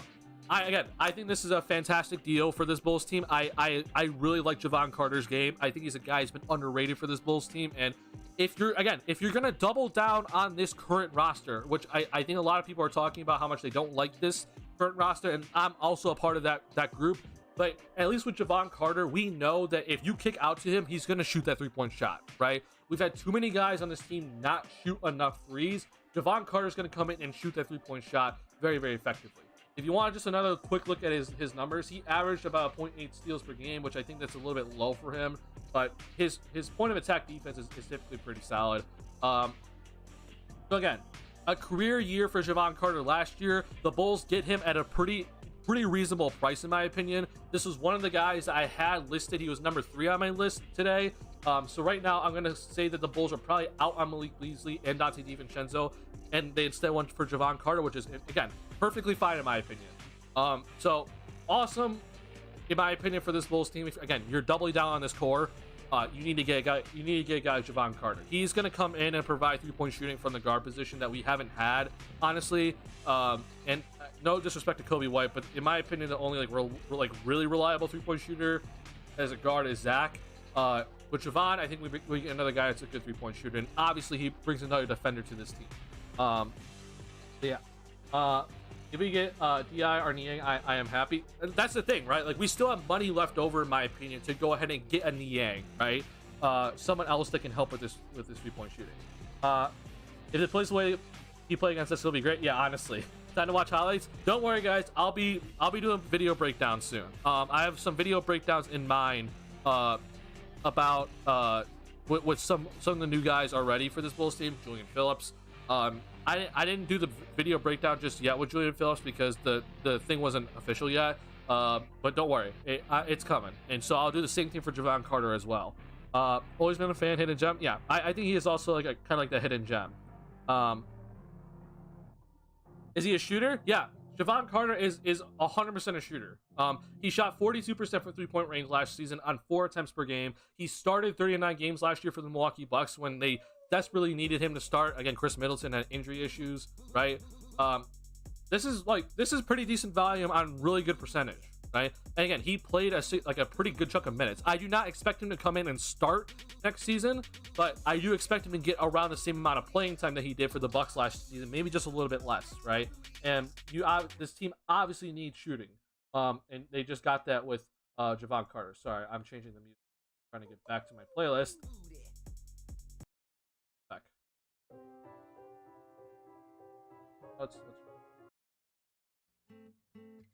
All right. So yeah, I think this is a very, very, very solid signing for this Bulls team.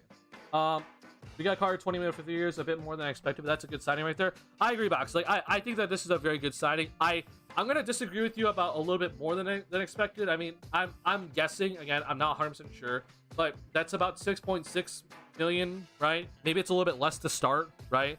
That seems right about up the alley for a guy that's a 3-and-D guy, right? Javon Carter, again, he's a 3-and-D guy. He's a very solid defender. He's a very good 3-point shooter. That makes a lot of sense in my opinion, especially for a guy that started nearly 40 games last year. Like that makes sense in my opinion, because if you think about it, like Alex Caruso, he got $9 million, right? And that was in 2 years ago. So I think this is pretty solid. I said we gave him the biannuals, but still, that's a good signing. But again, like I said, we gave Alex Caruso almost the entire mid-level exception 2 years ago. So for Javon Carter, right, who's a better 3-point shooter, not as good as a defender, I think it kind of falls into this range, right? Let's see here. There's no Pat, please not hating. I promise. Yeah, I mean, look, like I said, it doesn't really make much sense right now for Patrick Beverley, especially now that we got Javon Carter, right? I think that if the Bulls didn't get Javon Carter, then maybe we could talk about Patrick Beverley. But with Javon Carter now on the team, I'm not looking at Patrick Beverley whatsoever. Let's see here. All right, well, Niang's going to Cleveland. He got 13 million. Wow. Okay. That's shocking to me that Niang got $13 million a year. That's actually very shocking to me. But Cleveland just fixed their 3-point shooting issue from the wing position, so that's off the board. So Georges Niang is officially gone from my list. So, like I said, I do think that Malik Beasley and Dante DiVincenzo are off the board for this Bulls team. I don't really see either of these guys going to be signing for cheap money, which the Bulls don't have a lot of money to spend now. But Javon Carter, I think, is a very, very solid pickup, and now the Bulls are going to have to go hunting for some other cheaper guys that can help fill out this roster. I had Damian Lee, he's off the board. Georges Niang is off the board, and obviously Javon Carter is going to the Bulls. So, not too bad.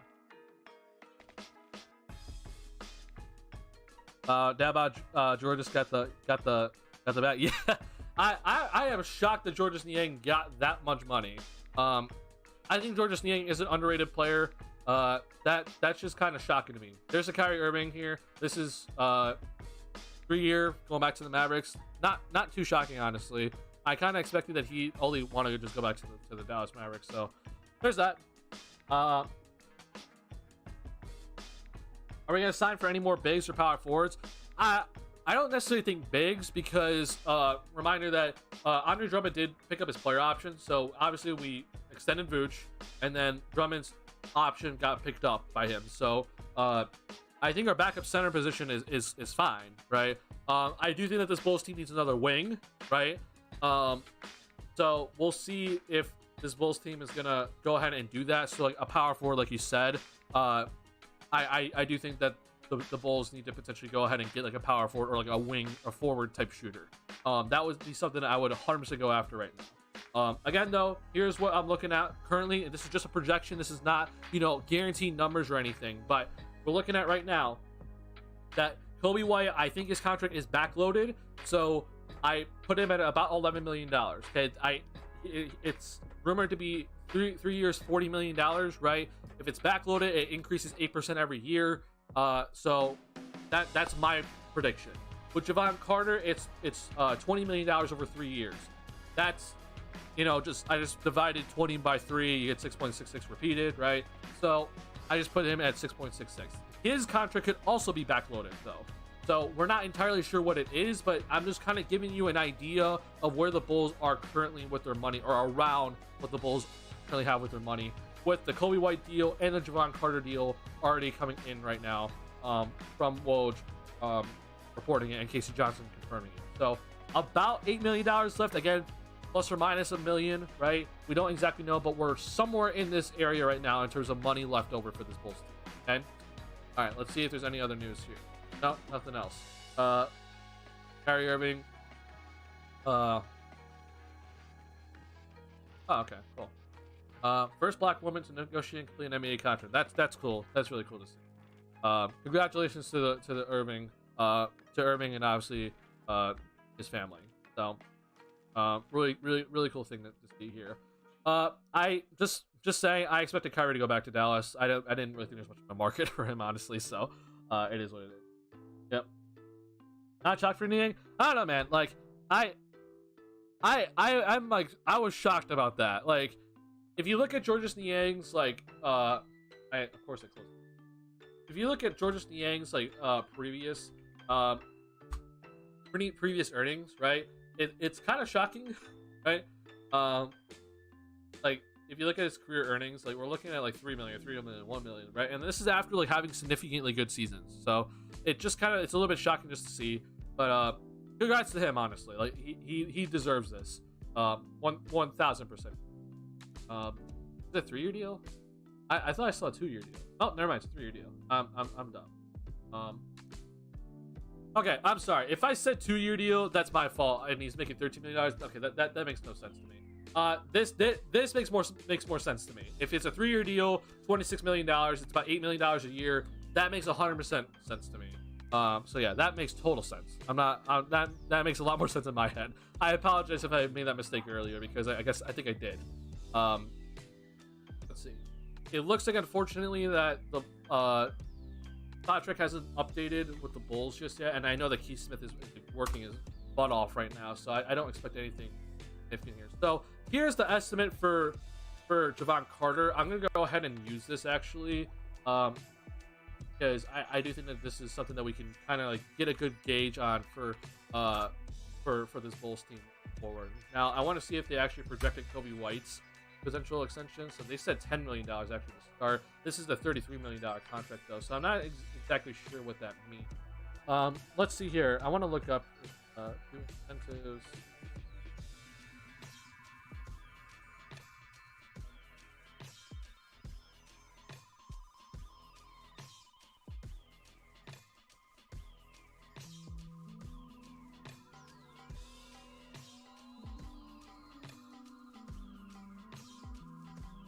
Can someone look this up for me? I'm gonna continue doing research, but I'm not really finding anything. Do incentives do unlikely incentives count towards the salary cap? Because I'm pretty sure it does. Because this is the projection for the $33 million contract, but we know that he signed for 40, right? So can someone go ahead and like try to like find that out for me? I'm doing my research right now, but I'm not 100% sure.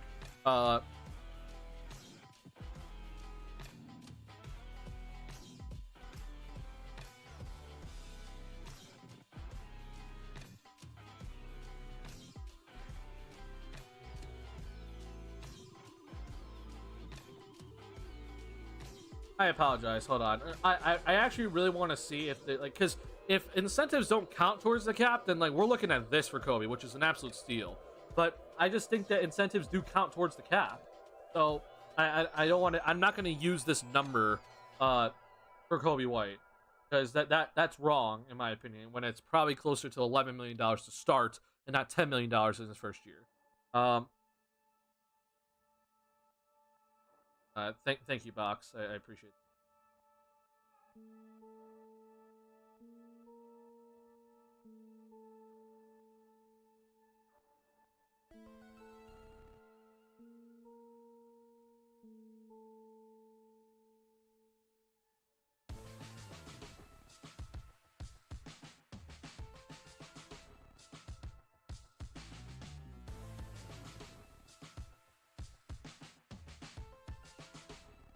Okay, I'm going to look at this later. At least just a brief little discussion. Brief little snippet I read. I do think that incentives do count towards the cap, but I'm not 100% sure. So I'm going to come back to this later. But I think this is going to be a higher number for Kobe when it comes to how much his cap hit is going to be.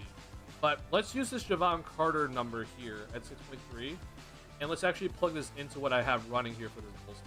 Okay, let's reset this roster. Okay. So this is what I've been doing kind of just as things have been kind of going along. So Marcos, I'm sorry, you got to go. I'm gonna also just gonna go ahead and just get rid of Carly Jones. You might actually see a reason why to keep Carly Jones around. Actually, hold on. Let's just do that instead. No, never mind. We're just gonna release everybody for now. So let's just go ahead and sign Javon Carter to that number that was presented by Spot Track. So, obviously, it's going to be part of the non-taxpayer mid-level exception again. And the estimate is this number here. So, we're going to go ahead and just copy and paste that into this thing. So, like I said, this is what we're kind of looking at here for this Bulls team.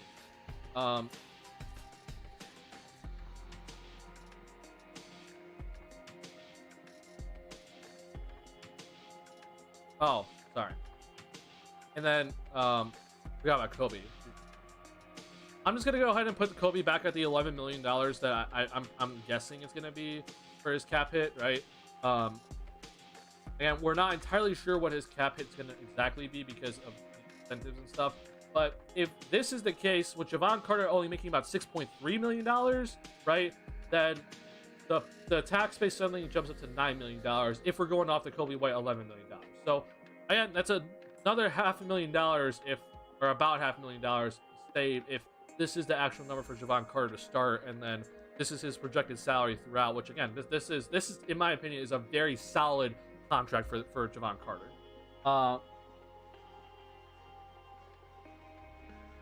Let's see here. I've been away for some time, but the Hawks really dumped John Collins for Rudy Gay's contract, a second-round pick. Yep, they did just that. New CBA is killing teams right now. What do you say to people who say it's an overpay? If you think this is an overpay, you're not keeping up with the current NBA. The salary cap went up by 10% this offseason. It went up $13 million, okay? If you think this is an overpay, then you're not keeping up with the salary cap. This is 4% of the salary cap, okay? And just so you guys understand, okay, like let's just do this. This is 4.6%. Let's just go to a calculator, okay? I'm sick of people not understanding how this works, but last year's salary,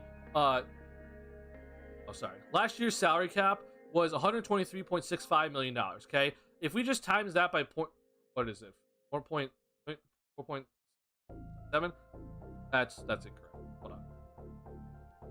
123 times. Am I doing this wrong? I feel dumb, so.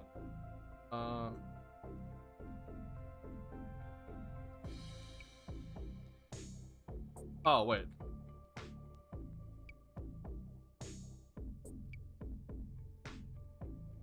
Did I do that wrong? I feel incredibly stupid. It's 0.04. That's why. Times 0.046. So last year, Javon Carter's contract, instead of it being $6.3 million this year, last year was 5.7. Okay, like if we actually think that a guy that is shooting 42% from three-point range, is a good defender, and also started 39 games, is not worth $5.7 million, you're not keeping up with the NBA, right? You're just straight up not keeping up with the NBA right now. The salary cap increased by $13 million this offseason, okay? The salaries are just going to continue to skyrocket. It's how it's going to go, okay? Javon Carter, in my opinion, is absolutely worth this much money, okay? He absolutely is, right? I don't know why people are going to think that's not worth it, but if you actually do, then there's something wrong with how you kind of look into things. Will Golly said those 7 could probably be incentives for bonuses. So yeah, that's the reason why I was looking into what Kobe, like, if he has incentives, does that count towards the salary cap? If it's bonuses, that's a different story, right? But I'm wondering about incentives for Kobe, because that obviously, you know, if that counts towards the salary cap, then, you know, we're talking at this number being bigger, right? It's not 10.1. It's probably closer to 11 or maybe even 12. So yeah, unlucky bonuses in any season are limited to 50% of the player's regular salary in that season. The first season of a contract, that base salary, likely bonuses, and unlucky bonuses must all fit within the salary cap or exception. There we go. So makes sense, right? So that means that his first year, it's going to count towards the salary cap, which again means that it counts towards the luxury tax, and we're like, you know, constantly looking at the luxury tax for this Bulls team right now. So this number, again, I'm projecting his first year cap hit to be $11 million for Kobe. And this is just a projection. We don't exactly know. So then the tax base is about $9 million left right now for this team. I just came back to the stream, and Kay also found out we got Javon Carter. Yeah, we got Javon Carter. Welcome back to Magugla. Yeah, we got Javon Carter. I think this is a very solid signing. It's a 3-year deal over $20 million. I like it. I personally do. I personally like it. Again, he averaged career high 8 points per game last year. He started 39 games, shot 42% from the field. He's a good defender. I think this is really solid for this Bulls team. And I'm happy to see it. All right, I got to catch up because I know that there's a lot going on right now. All right, Jakob Poeltl is returning to the Raptors. Okay, that's that. Chris Middleton is staying with the Bucks on this sort of deal. Okay, so that's about, what, $33 million per year? That's actually pretty solid for the Bucks, in my opinion. I think this is actually really good for them. I don't know if they really like the player option that third year, but I think that's actually pretty solid for this Bucks team. Considering that Middleton probably was looking for a max deal or something, but instead that it's less than that. This is what you get, and we'll see what happens with Giannis, and obviously, I think this is really good for the Bucks. Cam Johnson is returning to the Brooklyn Nets. I had a feeling that this was coming because the Brooklyn Nets just traded Joe Harris randomly to the Detroit Pistons for literally nothing. So I think that was honestly their way of staying under the luxury tax and being able to re-sign Cam Johnson. So there's this going through. Not too shocking, honestly, to see this from Brooklyn Nets, and half for Cam Johnson. So what we're looking at there, that's like $27 million or something for Cam Johnson per year, about. So good for him. Jakob Poeltl staying with the Raptors. That's, you know, I said that Masai Ujiri was not going to ever tear it down, and he didn't tear it down. So I'm honestly not too surprised about this. I'm a little shocked though that he only went for $20 million. I thought you could go a little bit higher, but yeah. If someone's actually saying if you guys actually are finding people that are giving reasons why they think it's a bad deal, can you tell me who that is? I do want to kind of see this.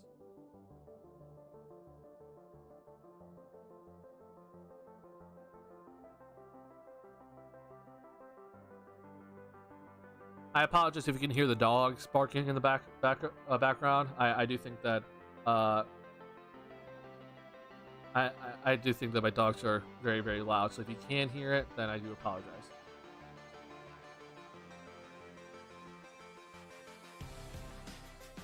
Oh, Joe Ingles is going to the Magic, so that rumor was actually correct.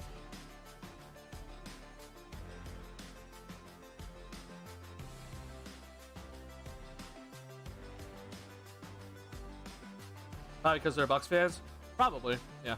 I'm just actually, because right now I just scrolled through my Twitter timeline and I was looking at all the kind of Bulls people that I kind of follow, and at least for what I'm seeing, a lot of them like the deal. So if there's any sort of Bulls, person that says they don't like the deal, please send it to me because I want to see the reason. I'm not going to go argue with them. I just want to see their reasoning for it because I'm not perfect. I want to hear everyone else's opinion as well about all this stuff. So I do think that I want to get everyone's perspective on it. But in my opinion, this is a fantastic deal. I don't really see how. I really don't see how this could be a bad thing for this Bull. Trey Jones, 2-year deal, $20 million.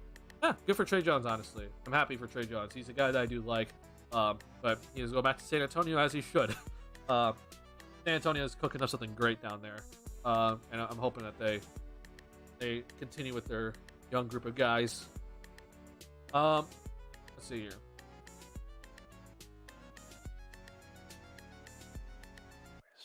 I do apologize about the dogs again. If you can hear it, that I'm so sorry. My dogs are significantly loud. Right. But again, one more time, let's just look at this. This is what Spot Track has Javon Carter projected to get his first year. Okay, so like Will Gottlieb said, like it's maybe like 6.667. Like it could be right, but it's most likely probably backloaded for his contract. So $20 million backloaded, 5% increase every single year. This is what we're looking at, right? For his starting salary, his first year is gonna be this much money. Javon Carter's 27 years old, so he's gonna be soon 28. To me, it makes a lot of sense. Like, there's no issue backloading that contract whatsoever. Also, again, the salary cap goes up every single year. So literally, if you look at what his percentage of the cap is going to be, right, it literally goes down every year, even though his money goes up every year, which I guess people don't understand that part. But once again, just because the money goes up does not mean that it's a bigger chunk of the salary cap compared to last season, right? His money, as it goes up, right, it is less part of the salary cap every single year because the salary cap is increasing at like a 10% rate, okay? It is increasing significantly every single year. So this is not an issue whatsoever. So his age 28, 29, 30 seasons are for this much money. Sounds good to me. I don't know about you guys, but this sounds really good to me. I'm happy that the Bulls addressed their issue, right? AK finally addressed an issue with his Bulls team. Point guard hole, right? And then obviously 3-point shooting. We got it, Javon Carter. Casual's a bad sign, but it's us Bulls fans a good deal. Yeah, probably. I think casuals really don't know who Javon Carter is. And if you're a casual Bulls fan, I think that's a disgrace because Javon Carter is from Chicago area. So, yeah, that doesn't make much sense. People either don't understand how the cap works or they just indoctrinated to the Reinsdorf cheap ways. I'm telling you, man, I think people complain about Reinsdorf, but they don't understand that they've been Reinsdorf, right? They're like, they hate Reinsdorf, but then they want to be cheap. Like, I just don't understand that thought process, but yeah.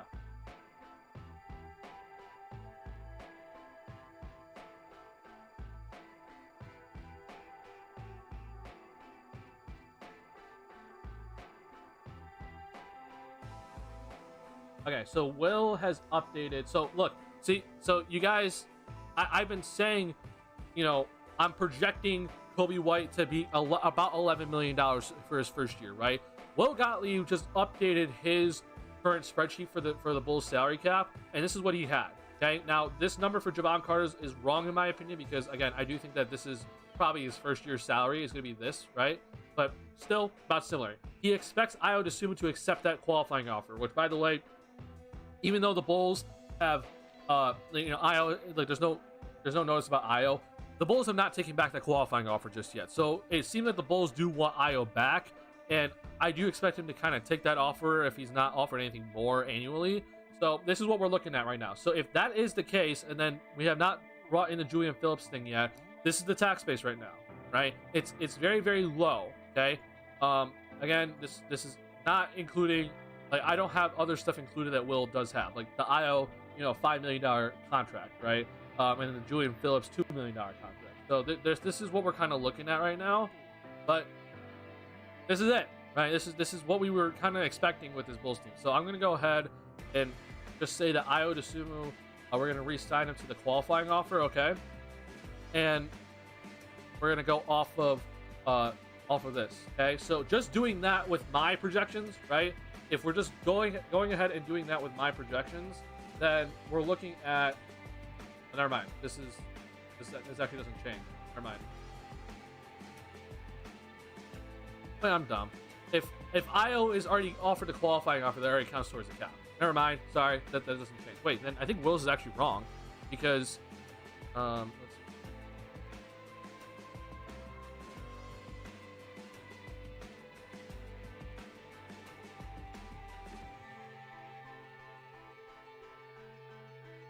I'm gonna come back to this, because Will might actually be wrong about this, because I was already offered the qualifying offer, so if he just accepts it, that doesn't add more money, right? And that was already like, that was like in like the cap hold area. So not sure. We're gonna have to double check this.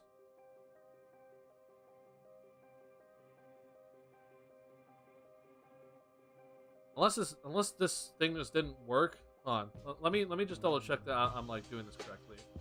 Reset this. So we go ahead and release him. We release him. Right. Javon Carter. By the way, you guys can do this yourself on Spot Track, right?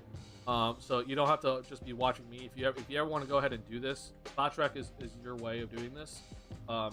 This is free to everybody. Okay, this isn't just like free because I pay, or I'm not just able to use this because I paid for it, right? This is free to everybody.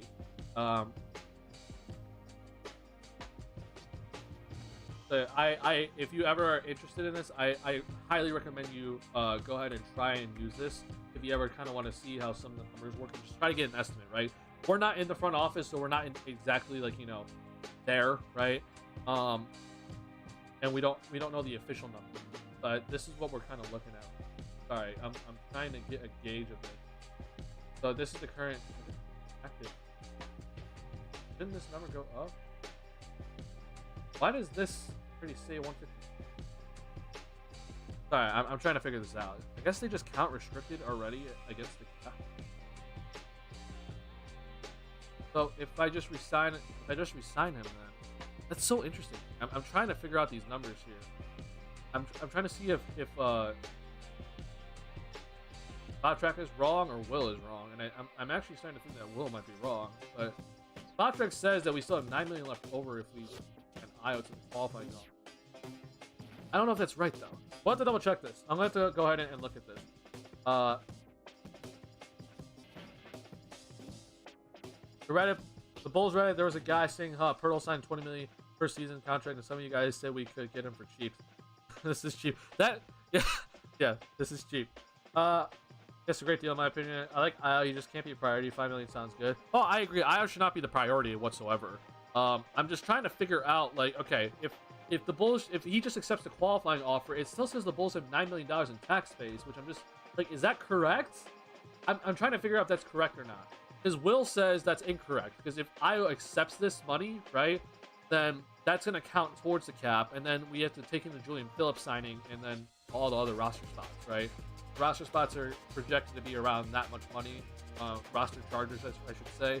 Let me just go ahead and add this here, because I don't know if this is like, this is also part of the equation, unfortunately. Okay, come on, Audrey, come on. We're gonna have to wait on this, honestly. But if you add, let's just say for now, you add Julian Phillips, that's an extra 2 million, right?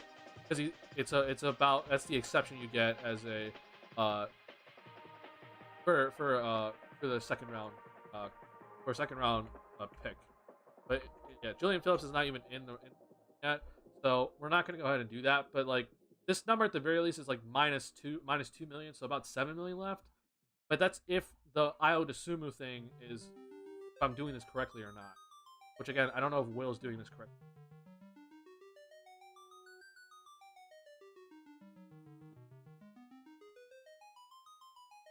We'll come back to this later until we get like an actual like official like update about this, because like Will knows this, by the way. Like, Will's been wrong sometimes about some of the numbers here. I'm gonna have to go off Keith Smith and kind of like see what he has to say, because he's the guy that runs Spot Track. So I'm gonna go off of what he has to say moving forward. All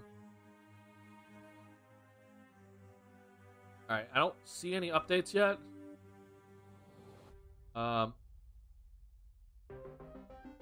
new updates in terms of free agencies for other free agents just yet, right? You guys have any other questions you want, or anything you want to go over right now, as we're kind of like in like a little dead period of free agency, as nothing is really kind of going through right now. Any sort of questions that you want to talk or want to ask me or ask chat, or kind of talk about some of the other stuff that's been potentially going on.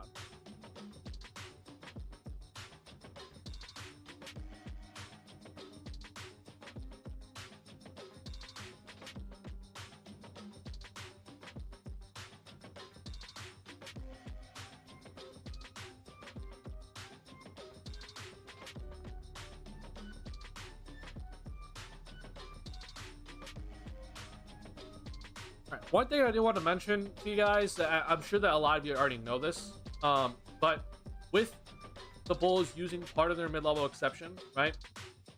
If you use basically the taxpayer level amount of the mid-level exception, which we're going to pull this up here. Let's just pull this up right now.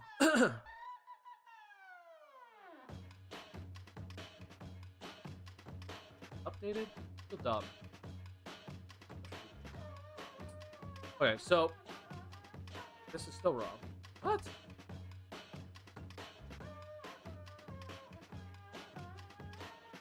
Hold on. Taxpayer level option.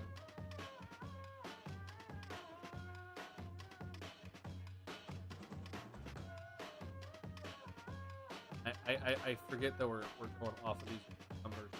So okay. Basically, though, if you ever at one point use the taxpayer mid-level exception, whether you have the non-taxpayer or just the taxpayer, okay? It doesn't matter which one you have, but it looks like it's about $5 million this year. If you ever use that much amount or go past it, if you're the non-taxpayer, you're hard capped at the first tax apron, okay? So, let's look here. The non-taxpayer mid-level exception is $12.4 million, which we know that the Bulls already just used part of that, okay? To get Javon Carter. The taxpayer mid-level exception is $5 million, okay? Like I said, if you ever at one point use that much, am I doing that right? It's either you use half of it or something like it's never mind. Now I'm confusing myself again. Oops, hard cap.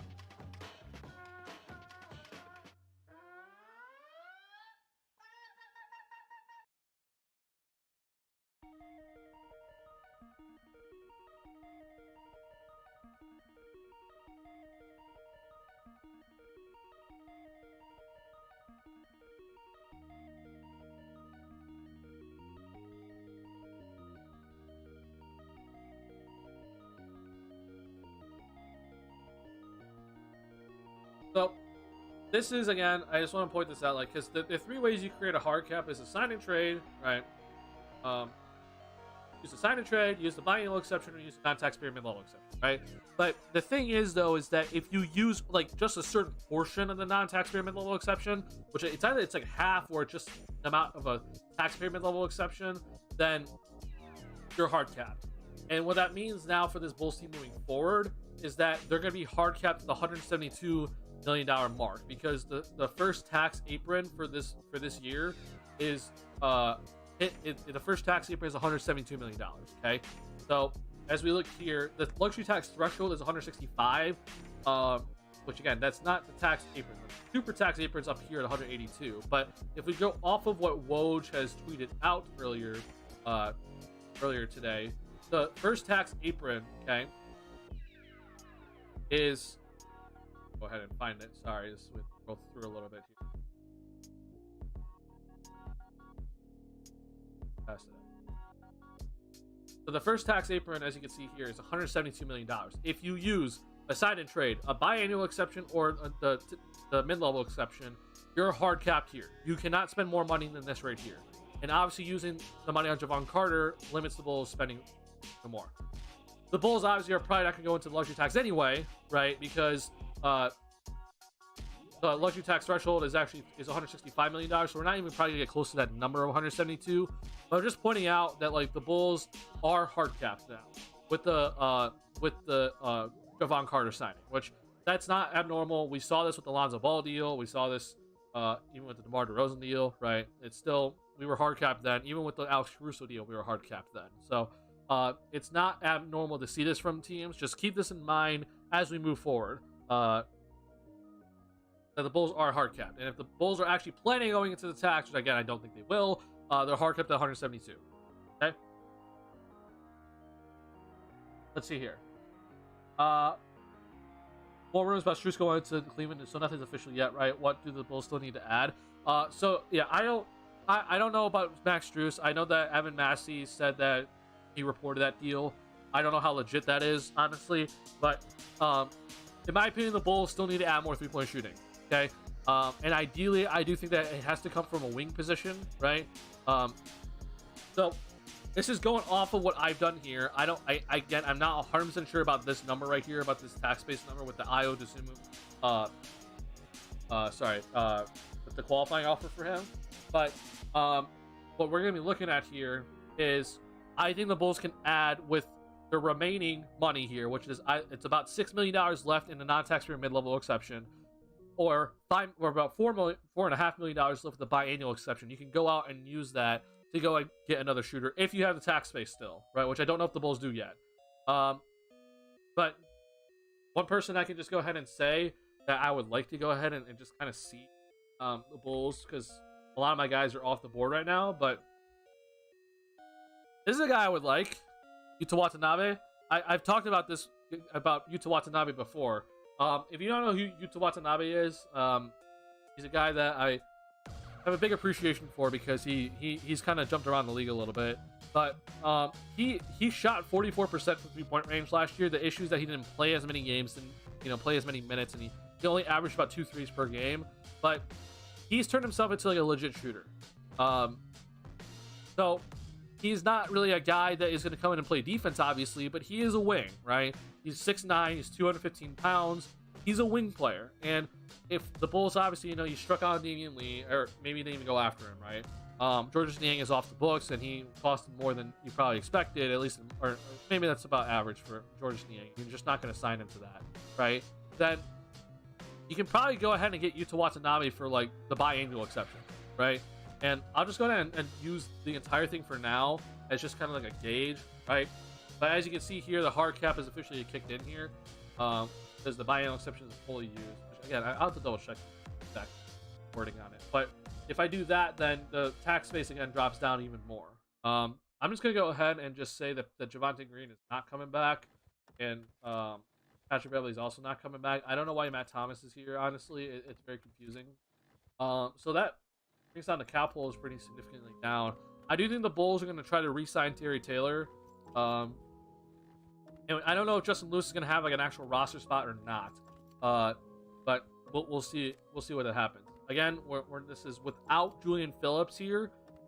He would be the 13th guy at about $2 million starting salary, and then we'll see what they do with the other 3 guys that are still kind of what we're looking at. DiVincenzo, how much will he cost? I think DiVincenzo at the bare minimum is going to be costing about $8 million to start. Like his first year salary is going to be like about $8 million, right? I don't think the Bulls don't have that right now, right? If you're not aware, you cannot combine the mid-level exception and biannual. You can't combine it together and be like, oh, we can offer you $12 million, right? That's not possible, unfortunately. So with the Javon Carter signing, we're left with basically $6 million and $4.5 million to help this team moving forward. And I don't think the Bulls are going to be in on Dante DiVincenzo anymore. So I think DiVincenzo is unfortunately a person that we can just kind of, cross off the list here, unless for some reason he decides to sign for much cheaper than I expected. Same thing with Malik Beasley. I expected him to get like $8+ million, probably even close to 10 per year. So he's another guy that I expect to just be crossed off the list. So these 2 guys, I'm gonna keep them up for now because we haven't figured out where they're gonna be going just yet. But I would cross them off the list. So that's the reason why I'm saying, like, I got Yuta Watanabe. He's a forward, good length, can come in and play both forward positions. He shoots the ball, right? This team still, in my opinion, needs shooting. I'm not too concerned right now about the defense of this team right now, because the 3-point shooting is desperately needed to get fixed. So in my opinion, you got to fix the 3-point shooting first and then worry about everything else later. And right now, Javon Carter, he helps the 3-point shooting, obviously, but we need more, right? We can't stop here. We obviously need more here. And I'm very interested to see what the Bulls do, because they still have some moves to make here. if they're gonna somehow be able to fit everything under the tax year. Gabe Vincent is going to the Lakers on a 3-year, $33 million deal.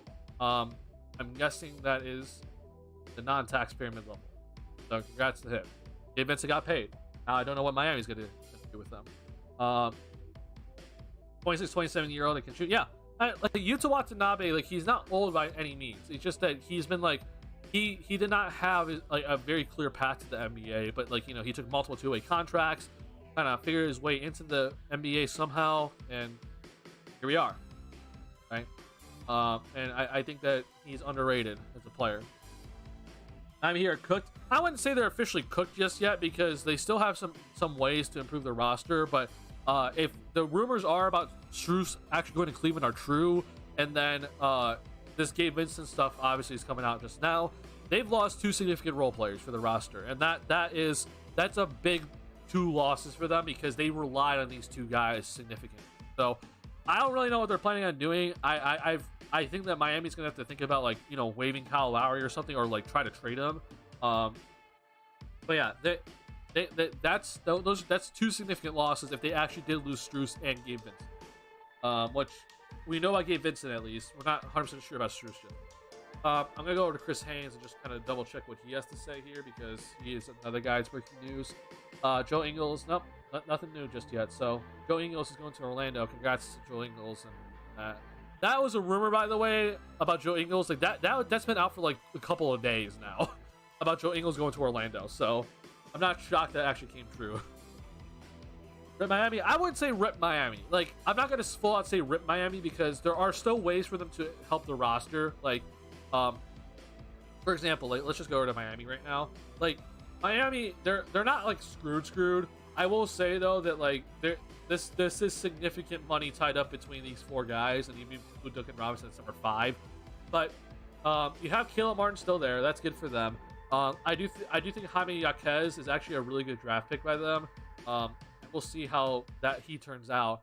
But I mean, you're looking at these 2 guys are gone, right? So I don't really know what they're planning on doing to fill out the rest of the roster. I think you have a starting 5. You don't really have a bench. So there's still ways, though. As I said, they have the tax pyramid level exception. It's about $5 million. They have a traded player exception, about 4.7. So there are ways still. Like there's still ways for them to like get better, even if they're losing some guys. But it's definitely going to be a very tough route for Miami moving forward because their assets continue to dwindle as we speak. They're running out of time for some of these guys. So we'll see. So there's Dave McMenamin, who I don't know why he has to confirm this, but he confirmed it. Sorry, I'm going to go over to Casey Johnson here. I want to double check. I don't know if you guys have been keeping up, but there's this like Twitter account that has like no profile pic, but like their it's called Dropping Dimes, and he's been like tweeting out stuff like before. Like he tweeted out stuff before free agency opened, and he also tweeted out about the James Harden stuff. Like he tweeted that out before Shams and Woj tweeted it out, and I'm like, is this guy just like getting lucky, or is he actually like legit? He has like 1 billion accounts because all of his accounts keep getting like for some reason reported, and like shut down. But like he also called something else today. I don't exactly remember what it was, but he called something else today and got it right. I don't know. We'll see what we'll see if he's actually right. But like one of the things that he predicted was that Fred VanVleet is going to the Rockets on a 2-year, $80 million contract to, like at the start of free agency, and that has not happened yet. So I'm interested to see if that actually does happen, or not.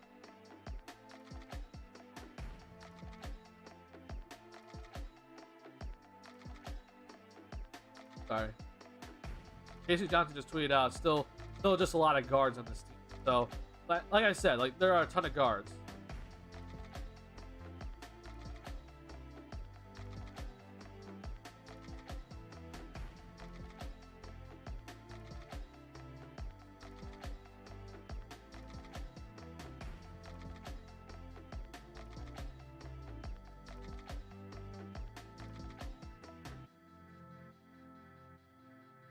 All right, I'm looking through looking at Keith Smith and reading some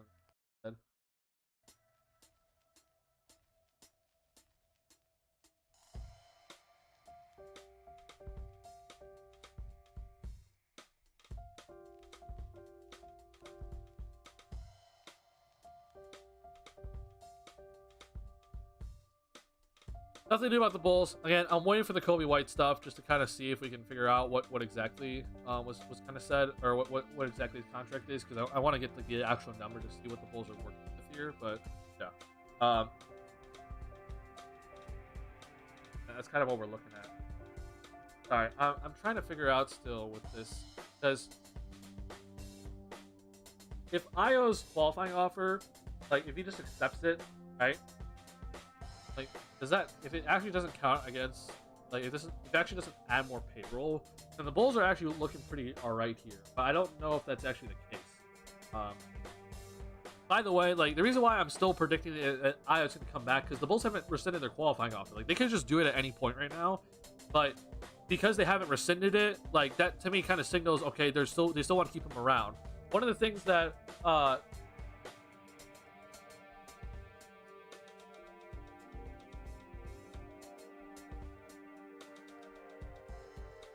hold on. I'm trying to bring up Will Gottlieb's thing.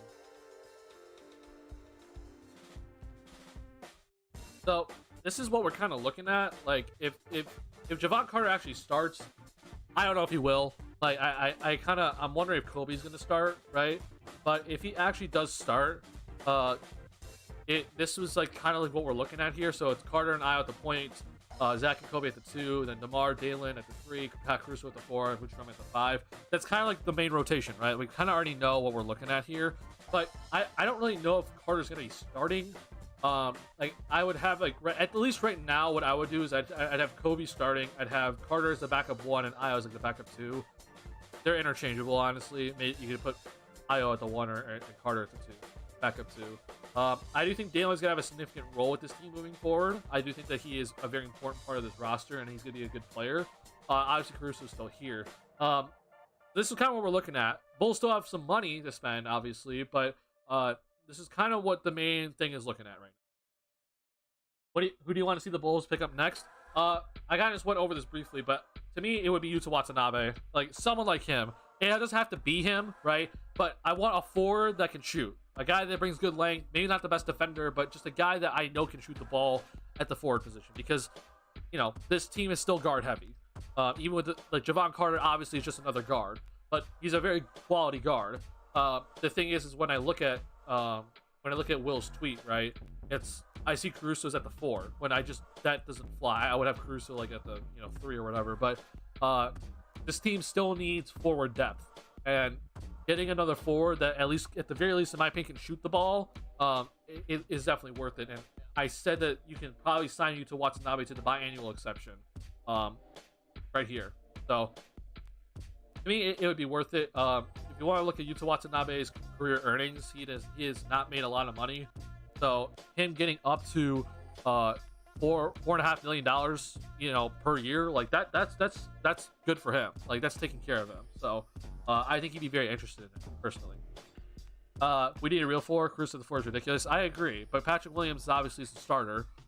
Which, by the way, I'm just gonna go ahead and say this now. Like, we're in positionless basketball today, okay? And I would argue that we should be saying that we just need more length, right? And not like we need like a 4. I'm just kind of saying like we need like a forward type player that can shoot the ball. Not like, oh, we need a power forward specifically, because it is positionless basketball at the end of it. I do think Dalen's going to play a significant role because he is 6'7", has extremely good length. So that's the reason why I'm like high on him this season. But I do agree though that this Bulls team still needs forward depth for sure. How about Sonago, or is it? I think it's Sonogo, if I'm saying that correctly. I think that's what it's supposed to be said. Isn't he a 4? So Sonogo, like, I've done a little bit of research on him, like, because that's not like, I guess that is like official, right? But I haven't really done much about him. Sonogo basketball. This record is dedicated to all lovers of the So 808. if we look at him, like it says forward, but like if you actually like watched it, like he was playing center most of the time. He he's not very mobile. Okay, that's kind of like my biggest issue with him, that he's not very mobile. So he brings some size, obviously. He's 6'9", he's 240, which is great. It's just that he's not very mobile. So like, can he play the forward and not be like, you know, the center? I don't know, right? That's my big question. Give me 1 sec.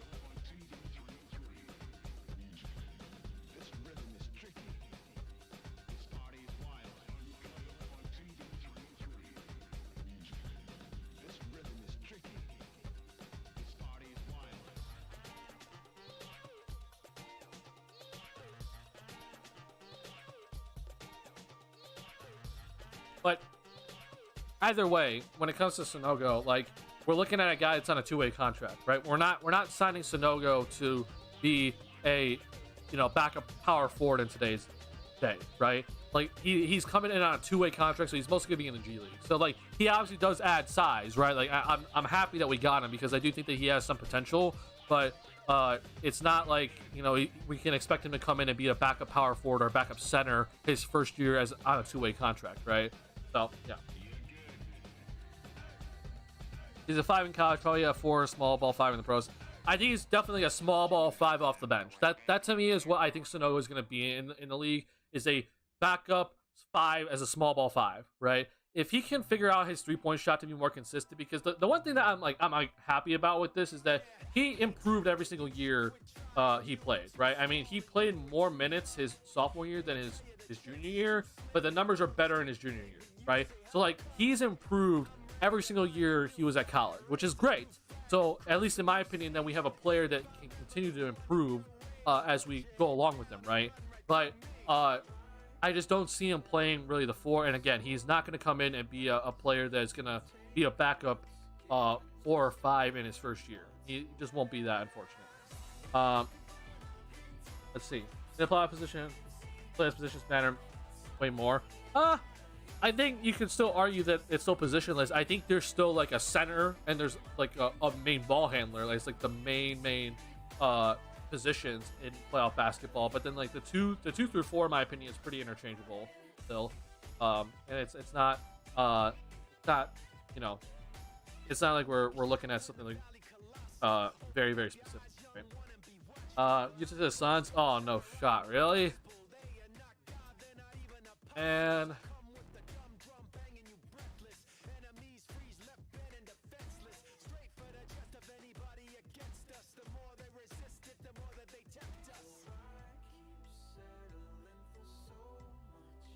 honestly, I want to see the details of this because I'm actually kind of shocked that he just went to this. So it's like it could be for a minimum. Like that'd be the only way to get Utah to the Suns, I think, because they already spent I think their biannual, and then obviously they spent their mid-level exception on Drew Eubanks. So I'll have to I'll have to double check it all. Let's actually see if Keith Smith has anything to say.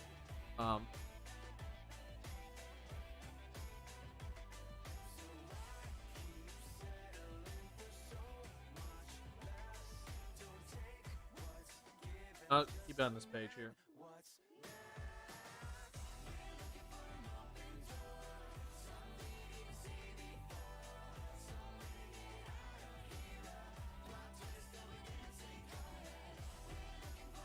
He hasn't had anything to say just yet, but hold on. Let me.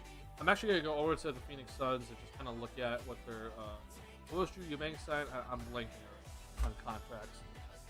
The Eubanks was like the big acquisition for them because they need a backup center, knowing that they just rescinded their qualifying offer to Jock Landon.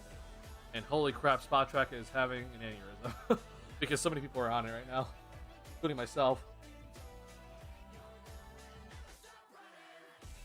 Want the easy ring, I guess? It could be that, honestly. Yeah. Ain't getting no ring, that team gonna work. I also don't think it's gonna work right now. I think Aiden is like a scapegoat right now. I'm not saying Aiden's been great, but like I do think he's being scapegoated. And this team for the Phoenix Suns, it just, at least in my eyes, they're gonna take too many mid-range shots. Like Booker and Durant, they depend on the mid-range heavily, and then with Beal coming in, it's just more mid-range. So it's like I don't think that they have enough of a playmaking group and a group that can attack the basket enough for them to be like a very solid offense, right? And everyone's like worried about their defense. Like I do have concerns about their defense, but to me the biggest issue, which we kind of saw in the playoffs for the Phoenix Suns without Bradley Beal, is they shot too many mid-range. They didn't get into the paint at all, and they shot too many mid-range. They didn't shoot enough threes. And it's like you go on and like, yeah, Bradley Beal is obviously a very good three-point shooter, but like he also heavily depends on the mid-range. So it's like, how does this team like make it all work together? I'm just very interested to see. So we'll see. I'm interested in. We'll see if DeAndre Ayton sticks around. Looks like Spot Track still won't load correctly because this says Drew Eubanks is making $0, which we know that is not correct. Let me just go back to what Woj tweeted out earlier. Big Mill in Minnesota. There's another guy. Sorry, I'm gonna scroll for a bit here because I know that Drew Eubanks was like players.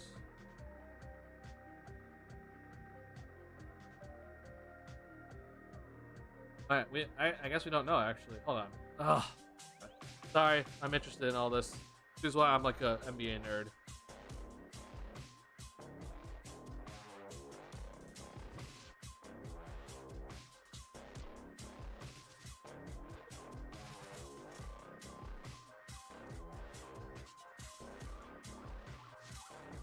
I guess there hasn't actually been a number yet about Drew Eubanks. So this is where Phoenix is getting their money. Is they're like maybe Eubanks and Yuta Watanabe, they combine the two for them with the mid-level exception, right? They have the taxpayer. Who else did Phoenix sign?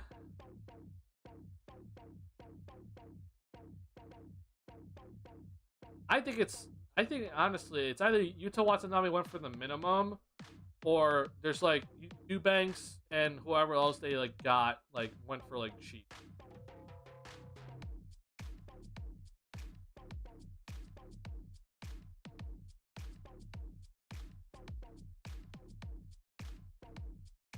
Mezimetsu. Okay, here we go. So maybe he was actually the minimum. They're probably getting guys from the minimum right now. That's probably what's happening. If so, Eubanks at 100% would take at least one of this or this, right? Sorry, no, just tax. What? Wait, they don't even have the biannual exception available to them. Never mind.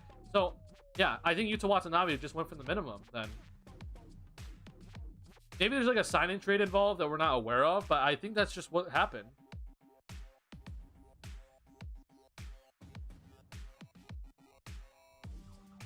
Why do you see to people who, or what do you say to people who want a true four? What does a true four even mean? I think a true four is a term that like I don't really like to say. I think it's honestly it's forward. But I think if there is like a true four, if you want to like make an archetype of a player of like what you would want at the forward position, okay, is a player that can shoot the 3-point shot pretty decently, right? And then they have good length and size so that they can do a little bit of everything. They can defend multiple positions well. They can rebound effectively on both sides of the floor. And then they can also be like a pretty decent help defender too. It sounds like a pretty good player though, right? If I just say all those things combined, we're looking at a very solid player then. I think like a good example would be like a guy that you can argue what position he plays, but is Dorian Finney-Smith as like the true four, right? He's a guy that can come in. He doesn't average that many points per game, but he shoots the three pretty well, typically. I guess not in Brooklyn. But he averages about 5 rebounds per game, a steal, and half a block per game, and just kind of does like a little bit of everything, right? Aaron Gordon, yeah, there you go. Aaron Gordon's a perfect example, right, of like a true four, I guess. Like, but to me though, it just doesn't make any sense. Like, I don't think there's like a true four really. It's just, to me, it's forward. Like, who's the lengthier forward? 10 million 2 years, 10 million with the Wolves. Not bad for the Wolves, honestly. I'm interested to see what the Timberwolves are going to be doing with their roster, because the amount of money they're going to have wrapped up in between Gobert, Cat, and Ant. If you think the Bulls are wrapped up because of the Levine contract, you need to go look at this. Let me just highlight this, okay, for the Timberwolves, because this is what they're looking at moving forward. I don't know what in the hell they're going to be looking at here, but Cat is going to be making $52 million, and Gobert is going to be making 43. Okay. Mind you, Anthony Edwards has not gotten his contract extension just yet, so like. This is at the very minimum. We're looking at like $33 million for Anthony Edwards just next season, not this upcoming season, but the following season, right? That means that the Timberwolves are gonna have $43 million to Gobert, 52 to Cat, and then like 33 plus to Anthony Edwards. Like, I don't know what they're gonna be doing. I honestly don't know. It's gonna be very, very odd to kind of look at what they're going to be figuring out, because they're going to have a lot of money wrapped up. Mind you, this year is going to be even crazier. I don't know how this is going to work out, because I'm interested to see the Anthony Edwards contract. But this, I think, would be the most expensive year, but it could be dependent on the Anthony Edwards deal. Boozer, if you're talking about like a true four, no. In today's NBA, Carlos Boozer was like a power forward in, you know, early 2000s. Right, that would be like the true power forward type in the early 2000s. In today's era, if we're talking about today's era, right, a power forward needs to be more mobile than a Carlos Boozer. He needs to be able to do more things than a Carlos Boozer would be. Carlos Boozer was a fantastic scorer. I should say fantastic. He was a very good scorer.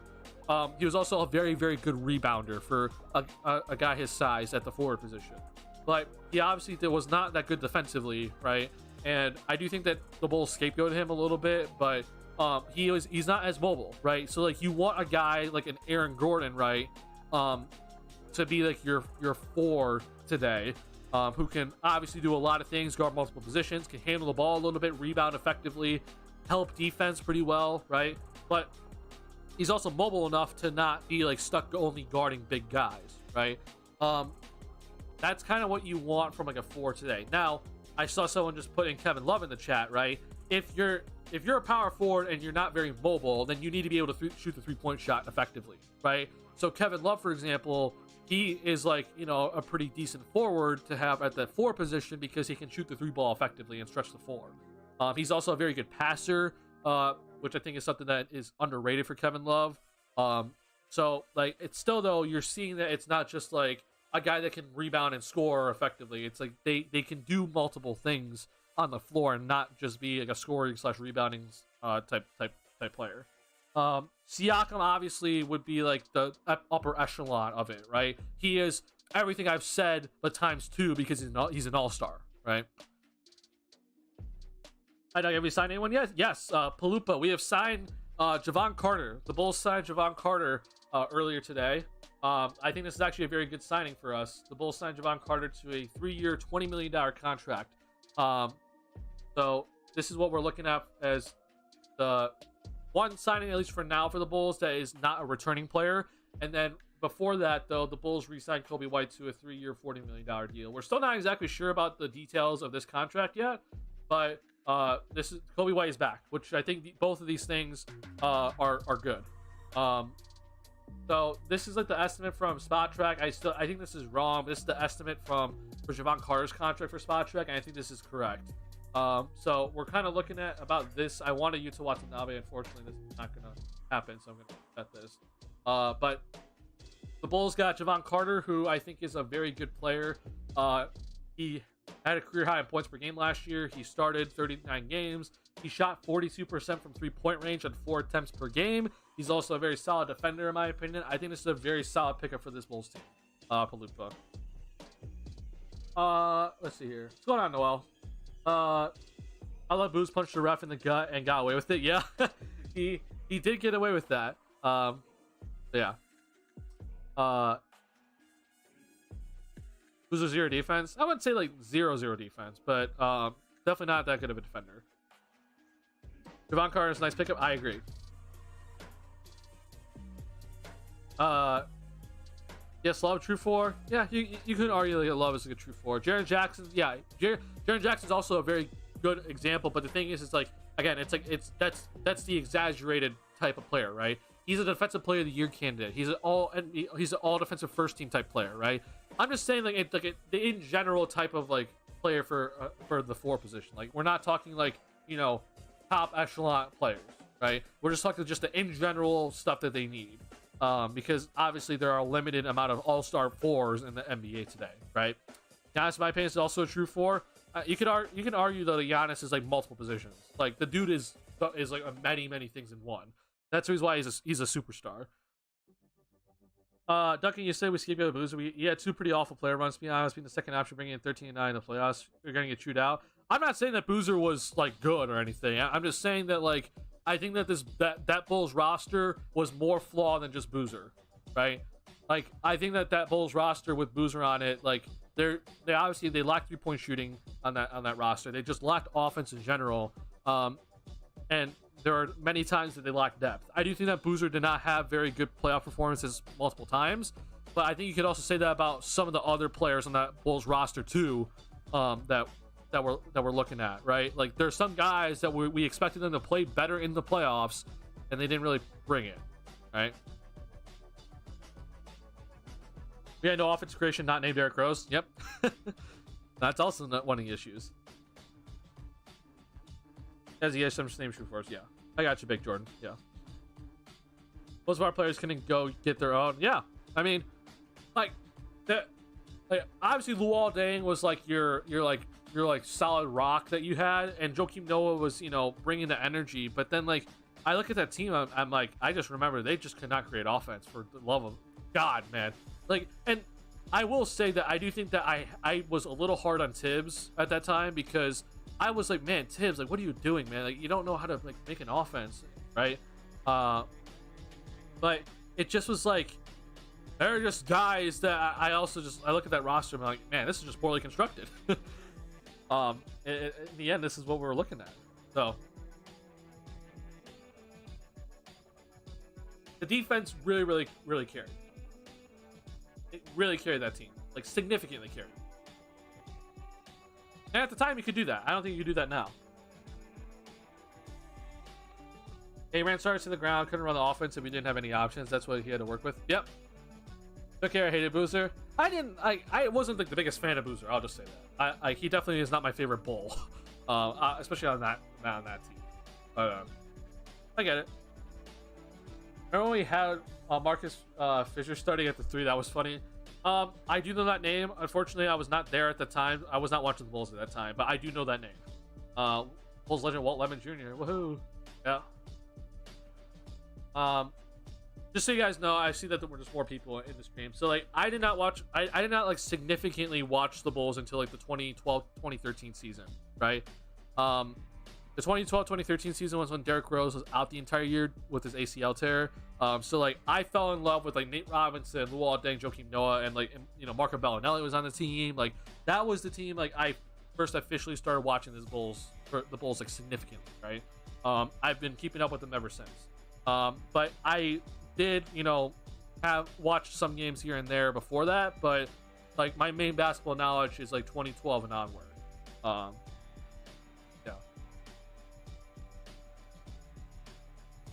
I don't remember the second unit anymore for that time. I mean, like, you had like Taj Gibson, you had Nazi Muhammad, right?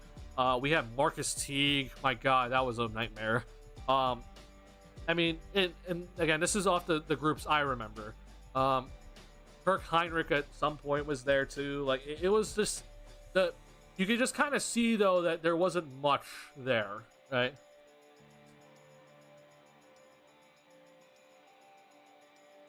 People named him the next Charles Barkley when we drafted him. Oh my God. Yep.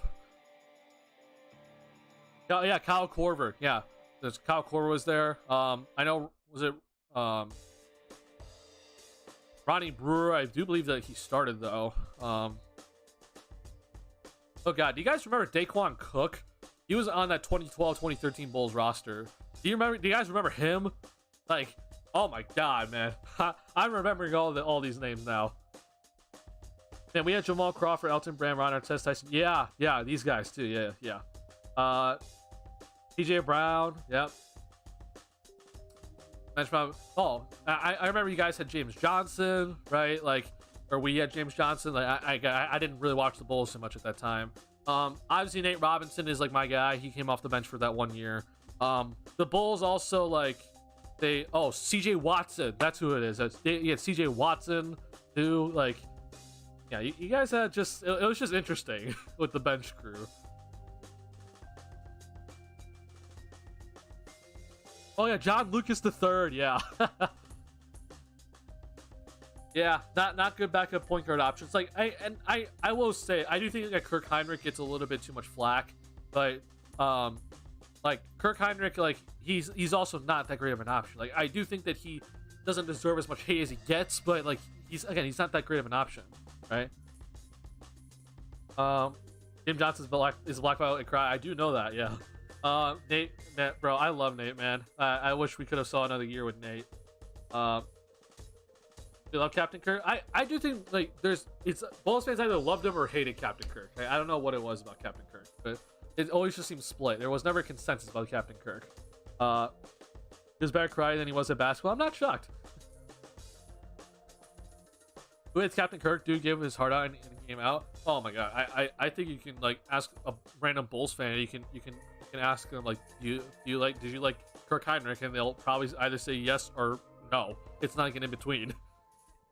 I think with Kirk, like there was the expectation with him was probably a little bit higher because of where he was drafted, and you know he started a lot of games. Obviously, I think rightfully so at the time for this Bulls team when he was like the starting shooting guard for a good portion of the time. But I think he was a very solid player. But you know, it is definitely a downgrade going from Derrick Rose to Kirk Heinrich. So I understand some of it.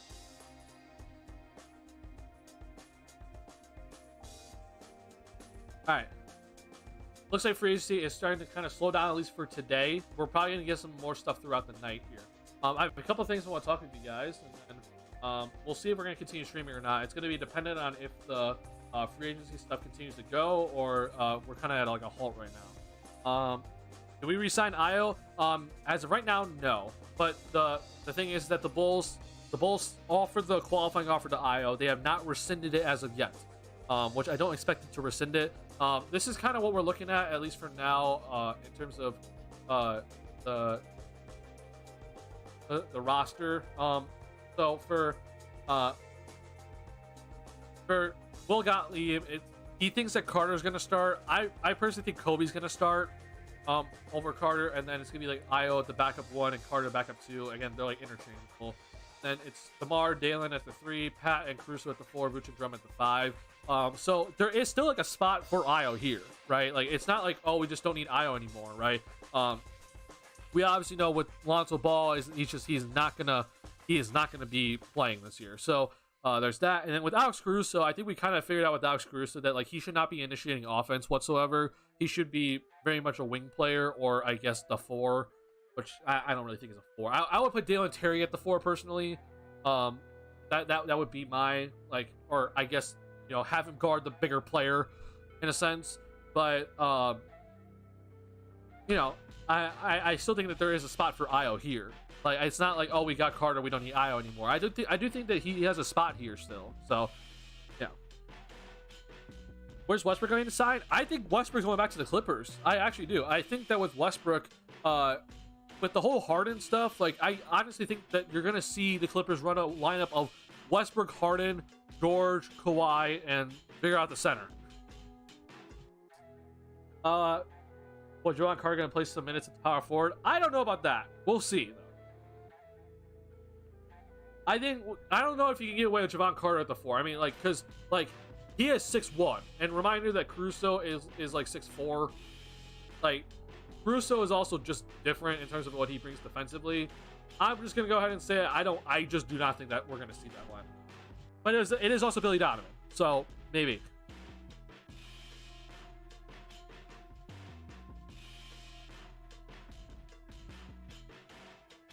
Get ready for a lineup of P. Will, Caruso, Javon, Io, and Kobe. If we see that lineup, then Billy Donovan needs to be fired immediately. Brandon Clark would be great. I would love Brandon Clark. I just don't see. I think he just recently got an extension, if I'm not mistaken. I always forget about Brandon Clark or what his current contracts are. But yeah, I mean he's locked in. We're not getting Brandon Clark. Kobe, Zach, DeMar, Pat, Vooch, Io, AC, Carter, Terry, Andre. So I think if Kobe starts, I think it's Kobe, Levine, DeRozan, P. Will, Vooch, and then I think the backups would be in this sort of like kind of order. It would be Io's the backup 1, Carter's the backup 2, Caruso's the backup 3, Terry's the backup 4, and then Andre's the backup 5. Yeah. If you're not aware, Andre Drummond did pick up his player option, so like he is back. Okay, which I think is a good thing because now the Bulls don't have to go looking for a backup center and use a mid-level exception on him. So I think that's what I think is honestly a good thing at the end. Billy already licking his chops. We're definitely going to see more 3-guard lineups this year for sure. Yes, Kobe starts. It's a long season. I do think that Kobe's going to start. Again, also, like, if you just think about it, like, Kobe signed for more money, right? Javon is, not making as much money.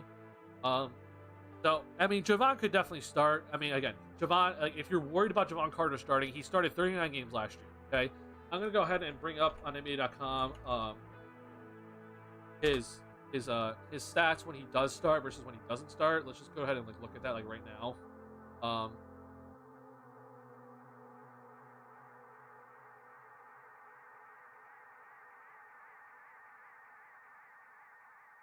Playoffs, sorry. When he started, he averaged about 9 points per game, 42% 3-point shooting, 3 steals, 3 rebounds, about a steal per game, about 1 turnover, 1.5 turnovers ish, right? And plus 1.5 in the box score if you care about that, which I don't much. All around pretty solid. When he came off the bench, he averaged about 7 points per game. Still 41% 3-point shooting. He averaged about the same amount of 3-point attempts, though, even if he was coming off the bench, which is good. Obviously, less assists and less rebounds. So, there's that for you. But if he does start, if you're worried about him starting, I'm not personally worried about him starting. I think he can definitely start there. I just would probably start Kobe instead. That's just my opinion at the end of the day.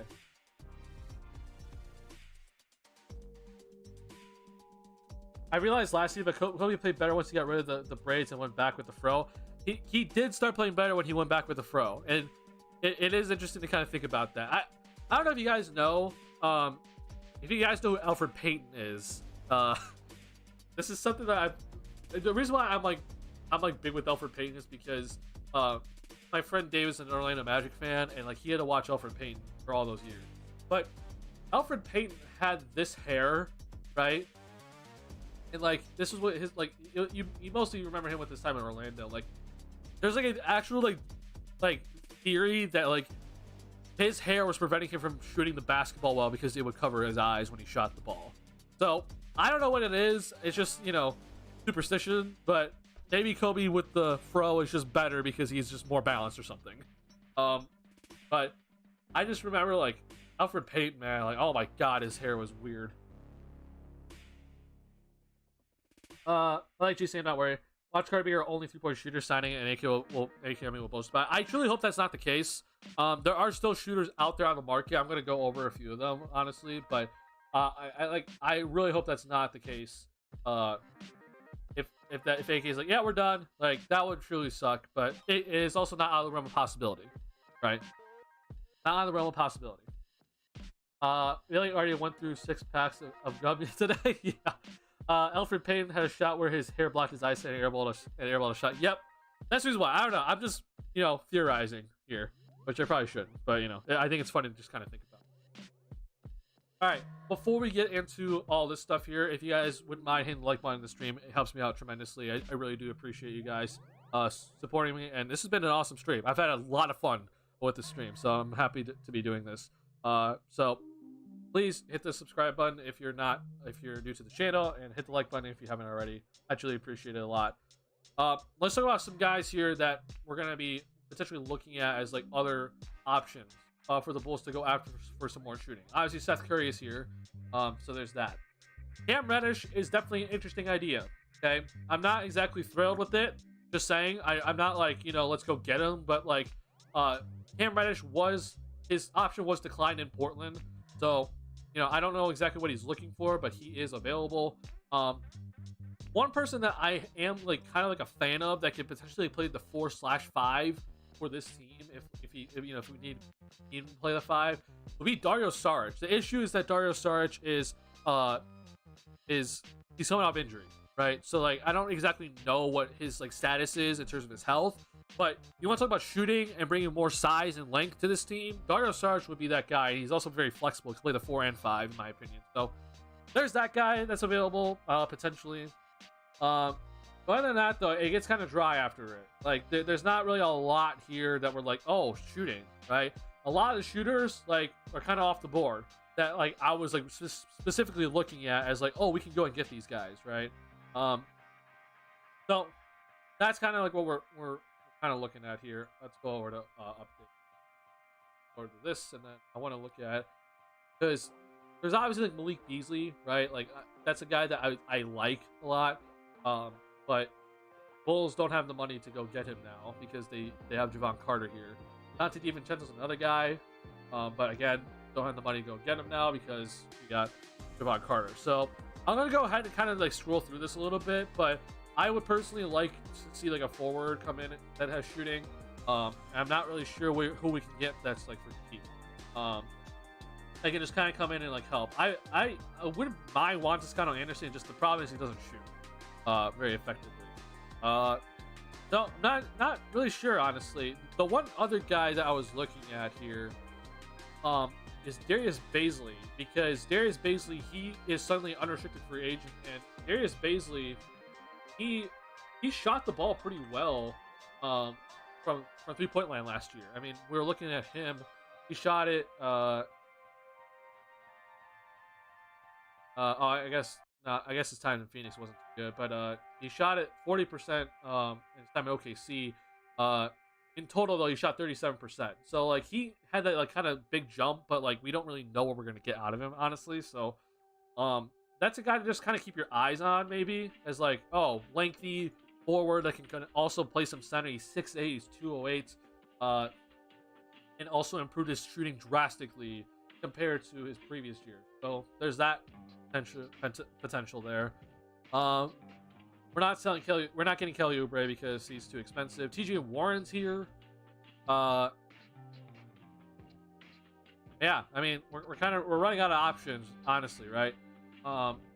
Brendan Watford's also another guy I wouldn't mind. It's just kind of like a pickup guy. We're not getting Herbert Jones, by the way, if you're looking at that. So yeah, options are running thin already. And it's not shocking. A lot of the quality guys go quickly. Yeah, it's kind of what we're looking at right now. Let's see. Current outfits here was doing the shot blocking when he shoots. Honestly, maybe. Seth Curry didn't sign yet. He has not signed yet. Kuzma went back to Washington. Yes, he did. Kuzma did go back to Washington. We better not be done. I hope we're not done. So far, we signed / re-signed Kobe, Javon Carter, right? Anyone I left? Nope, that's it. That's it, Palupa. Just Ayo Dosunmu is he still has that qualifying offer, so like we're still kind of up in the air with him right now, but that's basically it. That's all we know. Seth Curry. Oh, do we need another guard? That's my whole point. Like, yeah, Seth Curry brings shooting, but like we probably don't need another guard, honestly. So I'm kind of looking at like the forward stuff here. That's what I brought up Sarge. O'Shea Brissett here. I don't really know too much about him. Like, I'd be intrigued. No, never mind. Forget about that. Not good enough shooter. Can we salvage a deal of Lonzo in Portland pick for Davis Bertans? So I'm guessing this. Oh god, where was Bertans traded? Was he traded to the Kings? Was that what it was?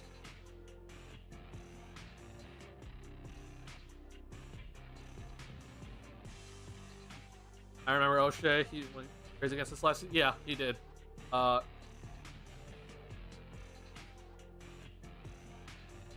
I went to the Thunder.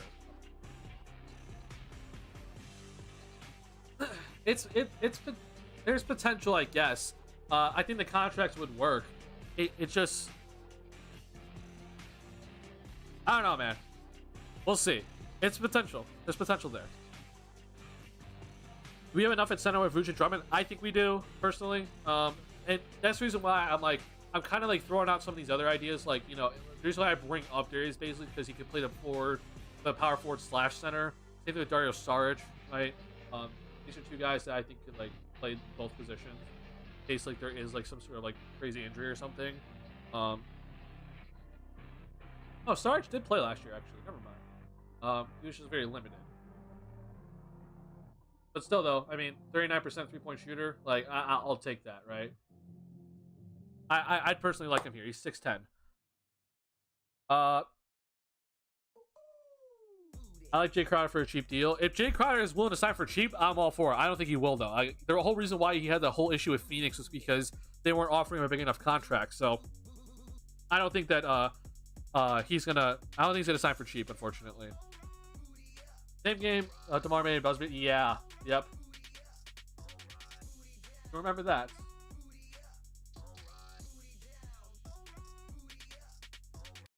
Sorry, changing music.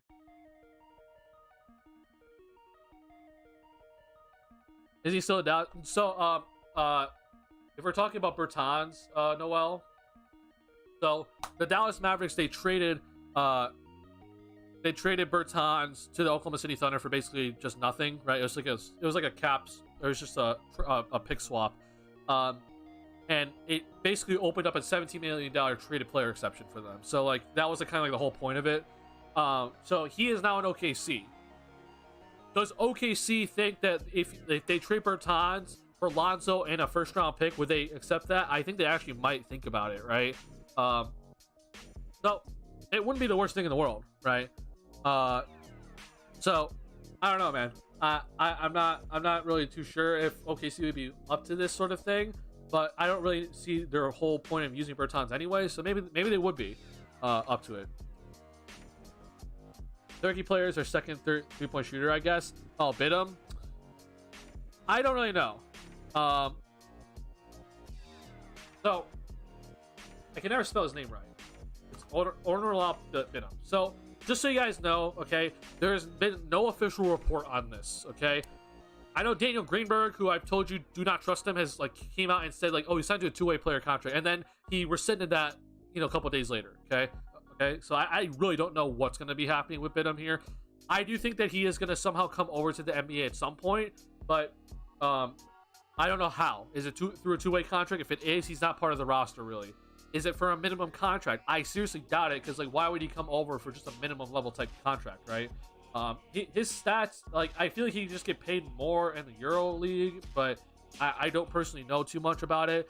He averaged 18 points per game last year in 30 games. He shot 40% from the three-point range, so there's obviously some potential here, but I have not done my own personal studies about him. I have not done any sort of breakdowns on him because there has nothing been official yet. So I'll do my homework on him, but I can't really say anything right now. Like, it's intriguing for sure, but like I don't really know how he's gonna get here and like what he can actually bring. I think the obvious thing is like three-point shooting, right? And he also brings some, I think, decent size, if I'm not mistaken. Never mind, he's 6'5". Never mind, scrap that. He's 6'5". Never mind, he doesn't bring decent size. But so I'm not really too sure. So there's options, right? But I'm not gonna really talk about him too much because again, there's nothing like confirmed yet with him. So I'm not gonna go ahead and just say, oh yeah, he's on the team. Cap-wise, how much left can we spend now, Duncan? So here's my current calculation. Okay, or sorry, actually no, this is not current. This is not current. Let me get this up to current speed. Okay, so first things first is that the Bulls got Javon Carter today, right? So this is what the Bulls got with Javon Carter. This is the estimate amount of money that the Bulls signed him for. Okay, so we're gonna sign him here.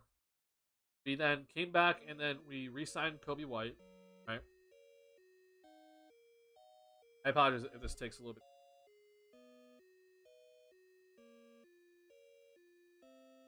There's Kobe White. With just those two things alone, right? My projection is that we have like $9 million left before hitting the tax. Okay, if you're not aware, we're already over the salary cap. We're significantly past the salary cap at this point, okay? But there are obviously ways to get past the salary cap, right, and still continue to spend money. But the big issue is that the tax line is at 165, okay? The Bulls, just from all of this, is at 156. Now, my big question is, like, when I do this, right, with IO, when I re-sign him with the qualifying offer, which I expect him to take here, this number doesn't change for some reason. So, like, I don't know if the qualifying offer is already counting against the Bulls cap already. It might already be. And if that's the case, then the Bulls have more money than I thought. But I don't really know if that's actually true or not. Let me just revert this, because, like, now my interest is, like, let's say I rescind the qualifying offer, right? Let's say I renounce it, right? Because if I renounce that money, it says that this goes up by $5 million, and then suddenly we have like $14 million to spend in tax space. So I'm not entirely too sure what the Bulls have left here, but I'm gonna guess it's about $9 million left before hitting the tax line. It's about. Again, we're not entirely sure of each number yet. Neither Javon Carter and Kobe White's contracts are 100% confirmed of the details, but just think about $9 million about left remaining, and the Bulls are going to have $6 million in the mid-level exception and $4.5 million in the biannual left to spend. Okay, that is all we have left to spend right now, and those can hopefully turn into 2 quality players for us.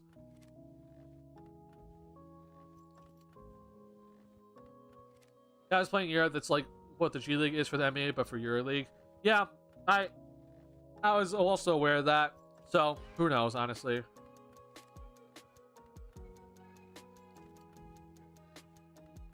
What is the website you open there, Duncan? Oh, it's Spot Track. Let me just send it in the chat here. Maybe, all right, I think Box also got you. Yeah. But spottrack.com. I think that I think Spot Track is a fantastic thing. If you don't know who runs Spot Track, Keith Smith runs Spot Track. He's specifically like for the NBA side of Spot Track, because Spot Track also does like other leagues too. But this is Keith Smith. He does a fantastic job with all of this, and I'm like very happy that we have him as a resource, because you can do what I just did for free, right? Like, you don't have to be paying for anything on Spot Track. It's all free. So if you want to go ahead and do this yourself, you can go ahead and do it for free.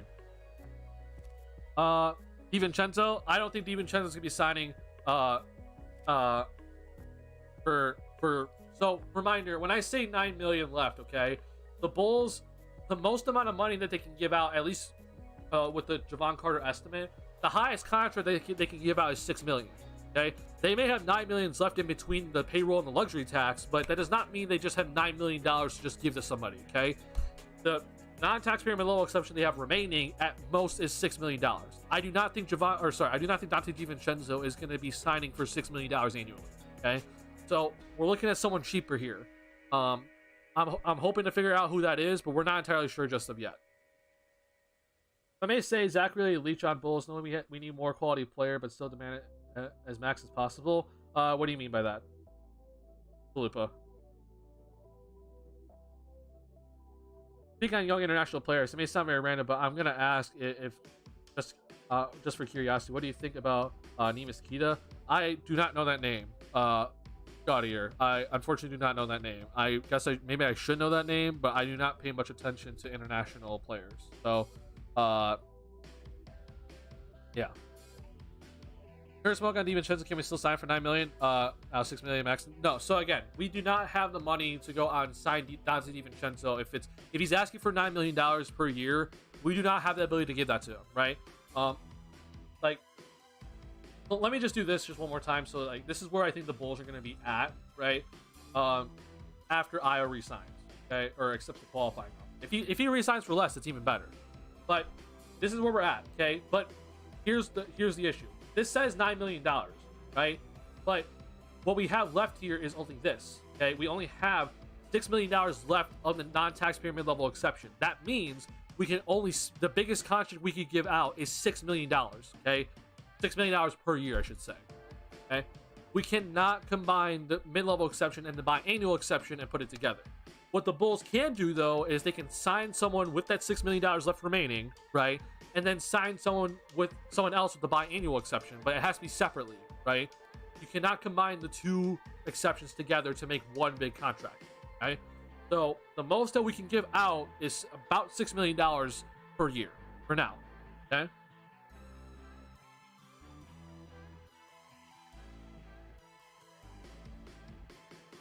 And on James Najee, not too much of an opinion on him, honestly. I haven't done enough research on him. What if let Io go? So if we let Io go, this still doesn't change, okay? If we let Io go, okay, let me just revert this, right? So if we just take away Io's qualifying offer, right? We renounce him. This number goes up to 14 million, but this number does not increase, okay? We're still stuck here at the non-taxpayer mid-level exception at $6 million. That just means, though, that we still have extra wiggle room here of $14 million now instead of 9. But the most we can still offer a free agent, though, is only $6 million, okay? So it's important to keep that in mind when it comes to all this. But what this does allow the Bulls to do, though, is that they can potentially make a trade and take back more money before hitting the luxury tax line, okay? Yeah, it's not the greatest situation, but look, the Bulls just got Javon Carter, who I think is a very quality type player, a 3-and-D type player, right? And is also starting caliber for about $6 million, okay? So I don't think we're going to get someone like Javon Carter again for the $6 million left remaining here, but we should get someone close to it, right? That's the reason why I was suggesting Yuta Watanabe, because I think he would take $4.5 million at the biannual, right? And then we have suddenly a 6'9" 3-point shooter on the team, right? But he went to the Phoenix Suns. I believe that there are more updates that we have to talk about because I've been tweets go out here. But Josh Richardson is suddenly going back to Miami. Herb Jones, if you do not know Herb Jones, I guess the team declined his option, but then they're just going to sign him, so that happened. So congrats to him, he deserves it. But nothing else, honestly. But like I said, remaining free agents, like I think Darius Baisley might be willing to take $6 million if we're willing to give it to him, right? I also talked about, I think I scroll past him, Dario Saric, right? A guy that could also like maybe take less than $6 million, right? But there's just not a lot of stuff. There's not a lot of options remaining here that could be like quality options to bring back or bring in, and you know, use all $6 million, and hopefully they, you know, bring quality level production. So yeah, it's kind of running thin already, which kind of sucks, but this is kind of how the NBA rolls, right? We should get another 10 million when they get the Lonzo injury exception. So if we use the Lonzo injury exception, for example, okay, what this does is that this does give the Bulls $10 million to go ahead and spend, right? But it still counts towards the tax, okay? That does not mean that suddenly $10 million is shed off of Lonzo's salary, though. Okay, the $20 million that Lonzo Ball is going to be making, even if we apply for the disabled player exception, that still counts. Okay, it's not like $10 million just gets shed off, right? We just get $10 million from the league to go ahead and spend however we wish. Okay, whether that's via free agent or use it in a trade. Okay, but keep in mind though that if we do that, that still counts towards the tax. So if we I'm going to revert this. Okay. Let's say, for example, the Bulls, they re-sign Io to the qualifying offer, and then it looks like nothing changes in terms of the caps or the tax space, right? That means, let's say then the Bulls go and apply for that disabled player exception. That means they'll have that $10 million to use, but they still only have $9 million between the tax, right? So that still means that if they're still trying to avoid the tax, they're only going to be spending $9 million then, which would get you a DiVincenzo for sure, which I think would be worth it. But it seems like the Bulls aren't going to be doing that, and they probably want to spend their rest of their mid-level exception on someone else that's, you know, a forward, right? JC and Kobe are great deals. I think both are great deals. Yeah. I watched a video by AM Hoops recently. He said drafting is the way of the future. What do you think, Duncan, if we tank in 2024 to get top 4 lottery pick? I don't personally think tanking is ever worth it. Like, I mean, let me just remind you that if we look at the NBA draft lottery odds of 2023, the Detroit Pistons had the worst record in the NBA, and they lost, right? This is not 2020. The Detroit Pistons, they had the worst record in the NBA. They had, I think, 17 wins on the season, and they fell back to 5th, right? So it is something that I don't really think is worth it. Now, I think that building through the draft isn't necessarily like a terrible idea, but the upcoming drafts they don't have a Victor Wembanyama in them. Like, they're not nearly as strong as this recent draft that we just saw. Okay, so I don't really think it's personally worth it to be full out tanking. If we want to reset though, and trade Zach, trade DeRozan, trade Vucevic, and bring in a bunch of draft assets and a bunch of young players, I'm all for that. Okay.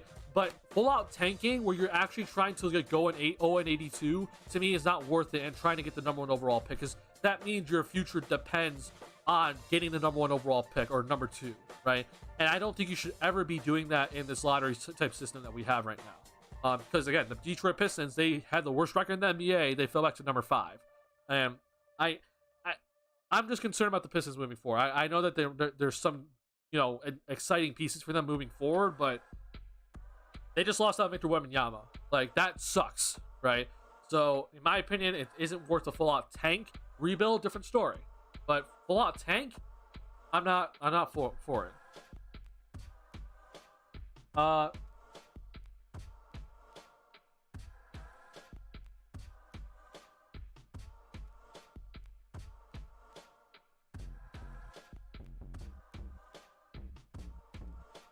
Okay, no problem. He's one of the youngest Sacramento Kings players. He played some good minutes. It's worth to watch some highlights. Gotta go. Thanks for the live stream. Oh, I appreciate it, Gaudier. I appreciate that a lot. I'll go look into him. I just don't recall that name, and I feel really dumb right now. Let me go look into it.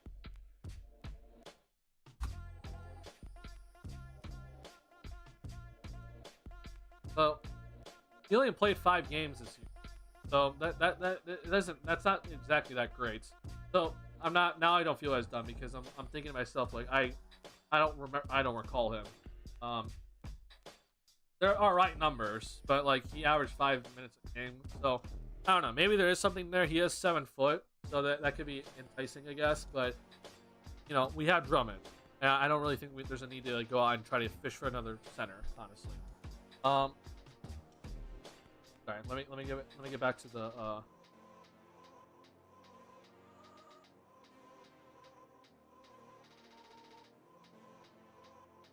I just saw Trump's tweet. It's 40 mil for Kobe. Yeah, it's 40 mil. It's 40 mil for Kobe.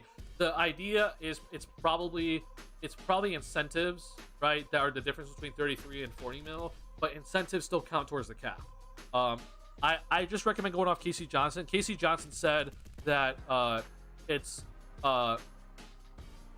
3 years for 40. So I'm just gonna go off of him for now.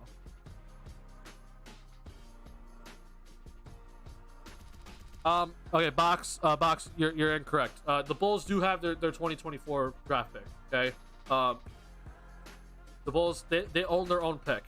Okay, it's 2025 is being sent to San Antonio. Okay, but the Bulls, they do own their first round pick for 2024. Okay, as you can see here, the Bulls own their own pick, right? And then we have Portland's if it falls in between 15 and 30, right? But that, I think we've all kind of been talking about, that doesn't seem likely for because it is what it is. But we have our own pick in 2024. We also have Portland's pick if it falls outside the lottery. 2025, this one is going to San Antonio. Okay. So if it's 1 through 10, we keep it. If it's not that, it goes to San Antonio. And then we have Portland's pick if it's not already settled, which we don't know if that's going to be settled or not. Good news today, though, if we're talking about this Portland pick, right, and we want to keep it around, right? The good news is that the Portland Trailblazers, they just doubled down on trying to win with Damian Lillard, and they just re-signed Jeremy Grant to a 5-year, $160 million contract extension, or new contract. So, congratulations to Jeremy Grant, and for getting a ton of money. But sorry, I'm trying to find it, and I can't find it. There it is. Jeremy Grant re-signed. So Portland's actually trying to win, right? So if that's the case, right, we have a higher chance of getting that pick. I still think it's probably worth it to talk to Portland to see if maybe they can just send over the pick just entirely for next season, right? Like, just be like, hey, you need the draft picks, because right now Portland can't trade any of their draft picks because we own their pick right now. So if we can just go and talk to Portland, right, and be like, hey, just send it to us this year, and then you have all your picks for the remaining year, and we'll just send you something back, right? But not sure if that's gonna actually work out or not.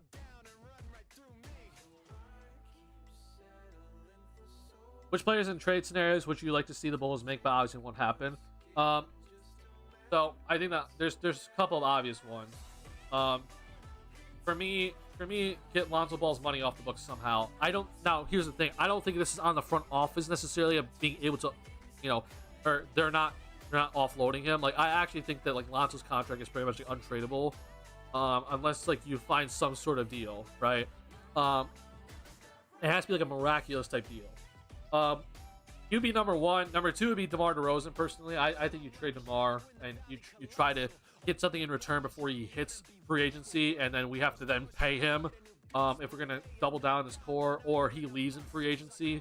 Don't want to do that personally. Either option I don't want to do. I don't want him to leave for nothing, and I don't want to extend him. So I trade him now. With Vucevic, I would have said to sign and trade Vucevic, but he's back, and you're not able to trade him for 6 months now, so you're not able to do that. Right? That's who I would trade. Caruso would be next, but I don't really know what his value is right now. But that would be like the 4 guys. I guess technically 3, because Vucevic isn't tradable. So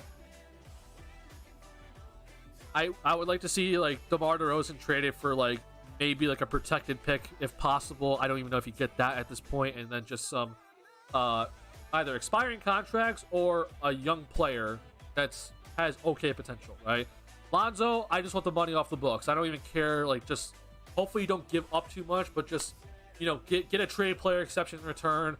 Just get the money off the books. That's all I really care about. If it was Vucevic, I would hope for, like a young player and then some sort of salary filler. And then with Caruso, I want like a first round pick and something else, but I don't know if that's possible. Seems like free agency slowed down today. Yeah, it definitely did. I'm going to talk about a couple of other things with you guys, and then I do think I'm going to actually head out soon because it is dinner time. A little bit after dinner time, but a couple of things. Lonzo DeMar for me trades. Yeah, I'm in agreement with you, Sindroko. Let's talk about a couple other things. So yeah, free agency. I don't know what's happening right now. I do think it is kind of slowing down. And reminder that there weren't a lot of free agents this offseason, right? There are obviously some significant ones, obviously Kyrie, right? But there weren't that many. So not too much of a shocker, but there are some guys that we're still kind of weighing around on that could be key pieces for teams. So I'm sure we're gonna get stuff later as we go on today. But there's a couple of things I do want to talk with you guys about. First off, in the future for moving forward, YouTube has like extended their partnership program a little bit. So big thing is going to be coming up here, for at least me on this channel, is that I'm going to be able to start opening up like super chats and like super things and stuff like that. I want to make it clear though that I'm not asking for any of your money. I'm not saying that you should be donating to me at all whatsoever, but that's at least going to start happening hopefully soon here on my channel, is that we'll be able to like open up like super chats and stuff like that. Please do not donate any money if you're not able to. I'm not asking for any sort of money, but I do appreciate any sort of donations. If you do happen to donate, I do truly appreciate it. There's also going to be some other features coming on this channel if I do get accepted into this like lower tier type program. So be on the lookout for that. I'm not gonna get paid through ads yet, but I need to hit 1,000 subscribers for that. But just be on the lookout for something like that to start happening here. So a little bit of a tweak on the channel. Number 2, this is the kind of like the big news that I wanted to talk about. This upcoming week, or very close, or I guess it's very soon. I think it's less than a week away actually. I am heading to the NBA Summer League this year. I'm gonna be there for the first, I think, 5 days or so. So I'm hopefully gonna be seeing Victor Wembanyama in person. And it sounds like Victor Wembanyama is going to be playing his at least the first 2 games, so I'm very, very excited. But I will be there. So if you guys are going to be at Summer League, please don't be hesitant to come up and say hi. But I also understand that this is, you know, Chicago's sports stream, so if you're not going to be in Summer League, I totally understand. But I am going to probably think about, like, you know, recording some stuff. I will obviously be paying big attention to, you know, Julian Phillips. Dalen Terry is also going to be part of the Summer League team. So if you're not aware, the Chicago Bulls announced the Summer League team earlier today.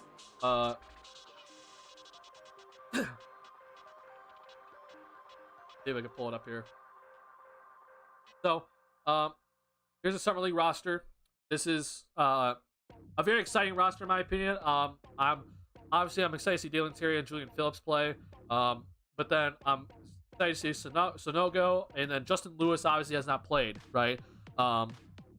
So I'm very interested to see how he plays because he tore his ACL last year. So I'm happy to see him on the Bulls Summer League roster, and I'm excited to watch him play. I might record some stuff for you guys and kind of like do like some sort of like vlogish type stuff, but it might also just be like analysis type thing. Don't expect anything like high quality because I am a one-man team. I don't have an editor or anything like that. But if you guys would like, I could record some things and kind of record, you know, maybe some like, you know, zoomed in video like Julian Phillips and what he kind of does there or something like that. So I'm kind of looking forward to this as like a content idea, but also just, you know, I've never been to Summer League, and this is gonna be like very, very fun for me. So there's not gonna be, if there is some sort of like big deal that does happen with the Bulls between the 6th through the 12th, don't expect me to stream or anything. Okay, I will be gone at NBA Summer League during that time. If you want my reaction, I'll follow me on Twitter at Duncan_White14, or, you know, if there is some sort of big deal. I don't expect a big deal to happen for the Bulls, but find any of my analysis on the Bulls at any point at my Twitter, but especially during when I'm at the Summer League. I will not be, you know, doing any sort of live streams when I'm at the Summer League, right? Wemby versus Chet, yes. Wemby versus Chet, I'm also very excited for. I am hyped about that. So I'm very excited about the matchups that we're going to be seeing.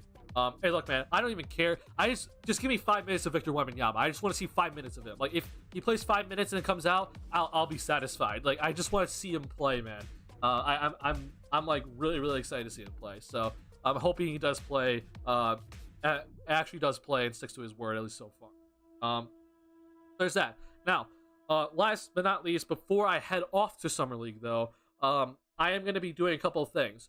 One, there's going to be a Julian Phillips video coming out soon, okay? I did not make a Julian Phillips video earlier because the trade was not official, and I was kind of waiting to see if there's something added on to that trade, or maybe the trade doesn't go through. That trade is now official, and Julian Phillips is officially on the Bulls roster. He has not signed a contract yet, but I am now comfortable to start doing a video breakdown on him. So expect a video breakdown of Julian Phillips coming out in the next few days. It matters what the Bulls kind of do in free agency if there is more signings. So expect Julian Phillips to breakdown video to come out in the next few days. It's like a scouting type video. And then obviously Javon Carter, you know, signing today. I want to do something similar with him where you can kind of plug into this Bulls roster and kind of go over videotape of him. You know, just kind of show how he can fit into this Bulls roster effectively. So I'm going to be taking, you know, clips from him in his Bucks days, and then talking about how he can come in and be good for this Bulls team. And then last but not least, there will be a Kobe White video if this continues with Kobe White with his 3-year, $40 million deal. That kind of breaks down what we're looking at in terms of what Kobe can be either as a starter or a backup, but also the contract breakdown once that all that stuff sort of comes out. So be prepared for all that stuff that I just mentioned coming out on the channel. Hopefully, most of it's going to be before Summer League. But I don't know if I can get to everything before Summer League. Okay. You ever think about making daily videos? You'd be good at making them, and I definitely tune in. I seriously appreciate that MC season. Unfortunately, I don't think I'm going to be able to be like making daily videos. Now, if you're going to be hoping for daily uploads, this would be the kind of the point right now. So maybe not daily uploads, maybe it's like every other day, except, you know, obviously when it hits the Summer League. But I think daily uploads, at least for me right now, it's a little bit tough. I don't know if you guys know, so like I kind of talked about this briefly, but like there is some sort of like I am having some sort of health things going on right now. So like, you know, doing this sort of thing where I talk for a bit, and I know videos aren't as long as streams, but it is a little bit hard on me, right? So I kind of have to like plan out space between this sort of stuff. So I'm gonna try to pump out as much content as I can. I don't think I'm gonna be able to get to that daily mark, unfortunately, but especially right now with free agency going on, Summer League's about to start. Like, because just so you guys know, like after Summer League ends, then I hope to like be breaking down video from the Summer League as well, because that's also publicly available. So like, I just there is a lot of ideas I have in mind, but I'm not gonna be able to like fully do like daily type content because the stuff I want to do, I think it takes a little bit more time to kind of get that content to the quality that I want it to, and I don't think like, you know, just one day is enough for me. But I hope to get to that point one day, if health kind of, you know, works well, and then I can kind of find some sort of rhythm. But for now, I unfortunately think the uploads are not going to be daily. It's going to be like a little bit sporadic, but just expect some content for July, because I do have some really good content planned for July, including bringing on some people onto this channel. And obviously I talked about a lot of the video breakdowns that I want to do, because that to me is like where I feel really comfortable with. So yeah. Enjoy Summer League, man. Looking forward to your player analysis on our new players. I appreciate that a lot, Jigs. And yeah, I'm looking forward to everything about Summer League, and then obviously the player analysis. Want me to chat in National, I think? Oh, really? Gotcha. I'm very interested. I can't wait to see it. Really take your time to stuff. I appreciate MCC. And again, I appreciate you guys all your support throughout all of last season and then into the off season right now. I mean, we've had 2 successful streams in the off season, and I'm very, very happy to see that. So you guys are sticking with me, even though I haven't been as consistent with the stream. So I'm very, very happy to see it. Not from Philippines, Kai Soto playing for the Magic in the Summer League. Oh, you're from the Philippines, Jigs. Oh, okay. If you said that before, I truly apologize. I forgot, but it's awesome to see that you're from the Philippines. And yeah, I'm also a fan of Kai Soto. So yeah, I'll be watching Kai Soto too. Yeah, I'll definitely be watching Kai Soto because my friend Dave is a Magic fan, and I'll be watching the Magic with them. So I'll be definitely watching Kai Soto playing the Summer League as well. So thank you guys a lot. Let's see if there is one last thing that I need to go ahead and look at before I go turn off the stream. Ooh, big thing. All right. We'll end it here with this sort of deal. And I'm sure there's going to be more deals as we go into later tonight. But I got to start resting my voice, if you can tell. But Rui Hachimura is returning to the Lakers on a 3-year contract. Let's go ahead and go to Los Angeles.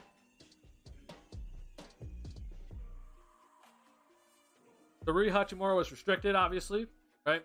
Lakers are, you know, there's a lot of money already, just between 2 players, obviously. But with that deal, oh, sorry, that's 3-year, $51 million deal. Ooh, okay. That's a little bit higher than I was expecting, personally. Let's see if Spot Check already has an update.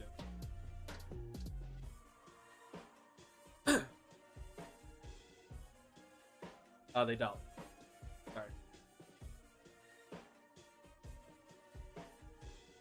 But let's see here. I mean, that's sorry. I can't quick math when I need to. Sorry, 51. That's $17 million a year. That's a lot, in my opinion. That's a lot for Rui Hachimura. I understand though that they need to retain their players, right? So it's very important for them to start retaining some of these guys that they traded for. Rui's one of them. Oh, Cam Reddish going to the Lakers too. Okay, so we got Lakers news as I end stream. How fantastic! But yeah, this is I think this is a little bit big, but you know, Lakers they're not cash strapped at all, right? They have plenty of money to kind of go ahead and spend. I do like the Cam Reddish deal for the Lakers because I think that's a little bit of a you know, kind of like a little bit of a bet to see if you can kind of look at kind of live up to his potential here. And if he does, fantastic. If not, and you know, whatever. It's not too big of a deal. So I think that these are 2 pretty good signings or re-signings or signings for the Lakers. That's a lot of money for Rui. Let's see what else they potentially do after this as well. It's okay, just keep the quality, never go full casual and enjoy Summer League. Don't worry, man. This channel, no matter what, is always be main priority, right? At least for me, when it comes to content, I will never ever go full casual. I don't think it will never be in my nature to be a casual Bulls fan. At least I don't think. I mean, I got a degree also in sports communication, so it's literally what I want to go into, right? There is definitely other channels that I have planned in mind that I'm not going to be bringing out just yet, but this, no matter what, even if I bring out like a gaming channel or something, this is always main priority. So, like I said, I appreciate you guys' support a lot with all this, and so don't worry about the content quality and me going full casual. I will never be going full casual. Unfortunately, some days for me I'm not able to like make content when I want to. So uploads are just unfortunately not consistent on this end. Rui got a bag. He did get a bag. That is definitely a bag for Rui Hachimura. By the way, like, I don't think that's like, you know, terrible in terms of like how much money you know, he's gonna be getting as the salary cap increases, but it's just, I think with the Lakers, because they're already like, there's so much money committed just to LeBron and AD, you gotta find other ways to like figure out money elsewhere. So this is just interesting, but it's not the worst deal in the world. But he got a bag, and congrats to him, honestly. Japanese player, so congrats to him. W stream, thank you. Gaming, I'm not gonna talk about gaming too much as I end stream here, but that is kind of like the idea. I'm a big Valorant player, and not really a player, but like a Valorant nerd. And I have a lot of friends that also game that I think could be good content. So that would be like, you know, second channel.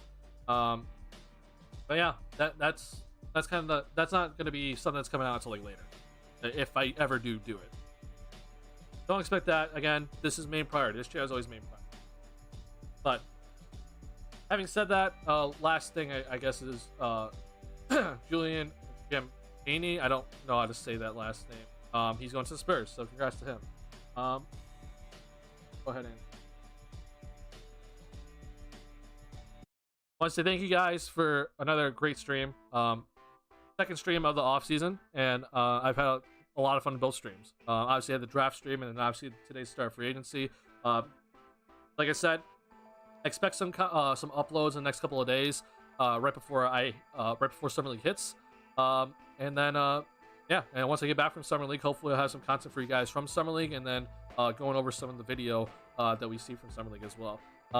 So make sure you guys tune in to Summer League. I think it's a very good opportunity to see some of the young guys play, and we get to see Dalen Terry and Julian Phillips hopefully get some really good run at Summer League and see their full potential, or part of their potential there. So thank you guys a lot for the stream.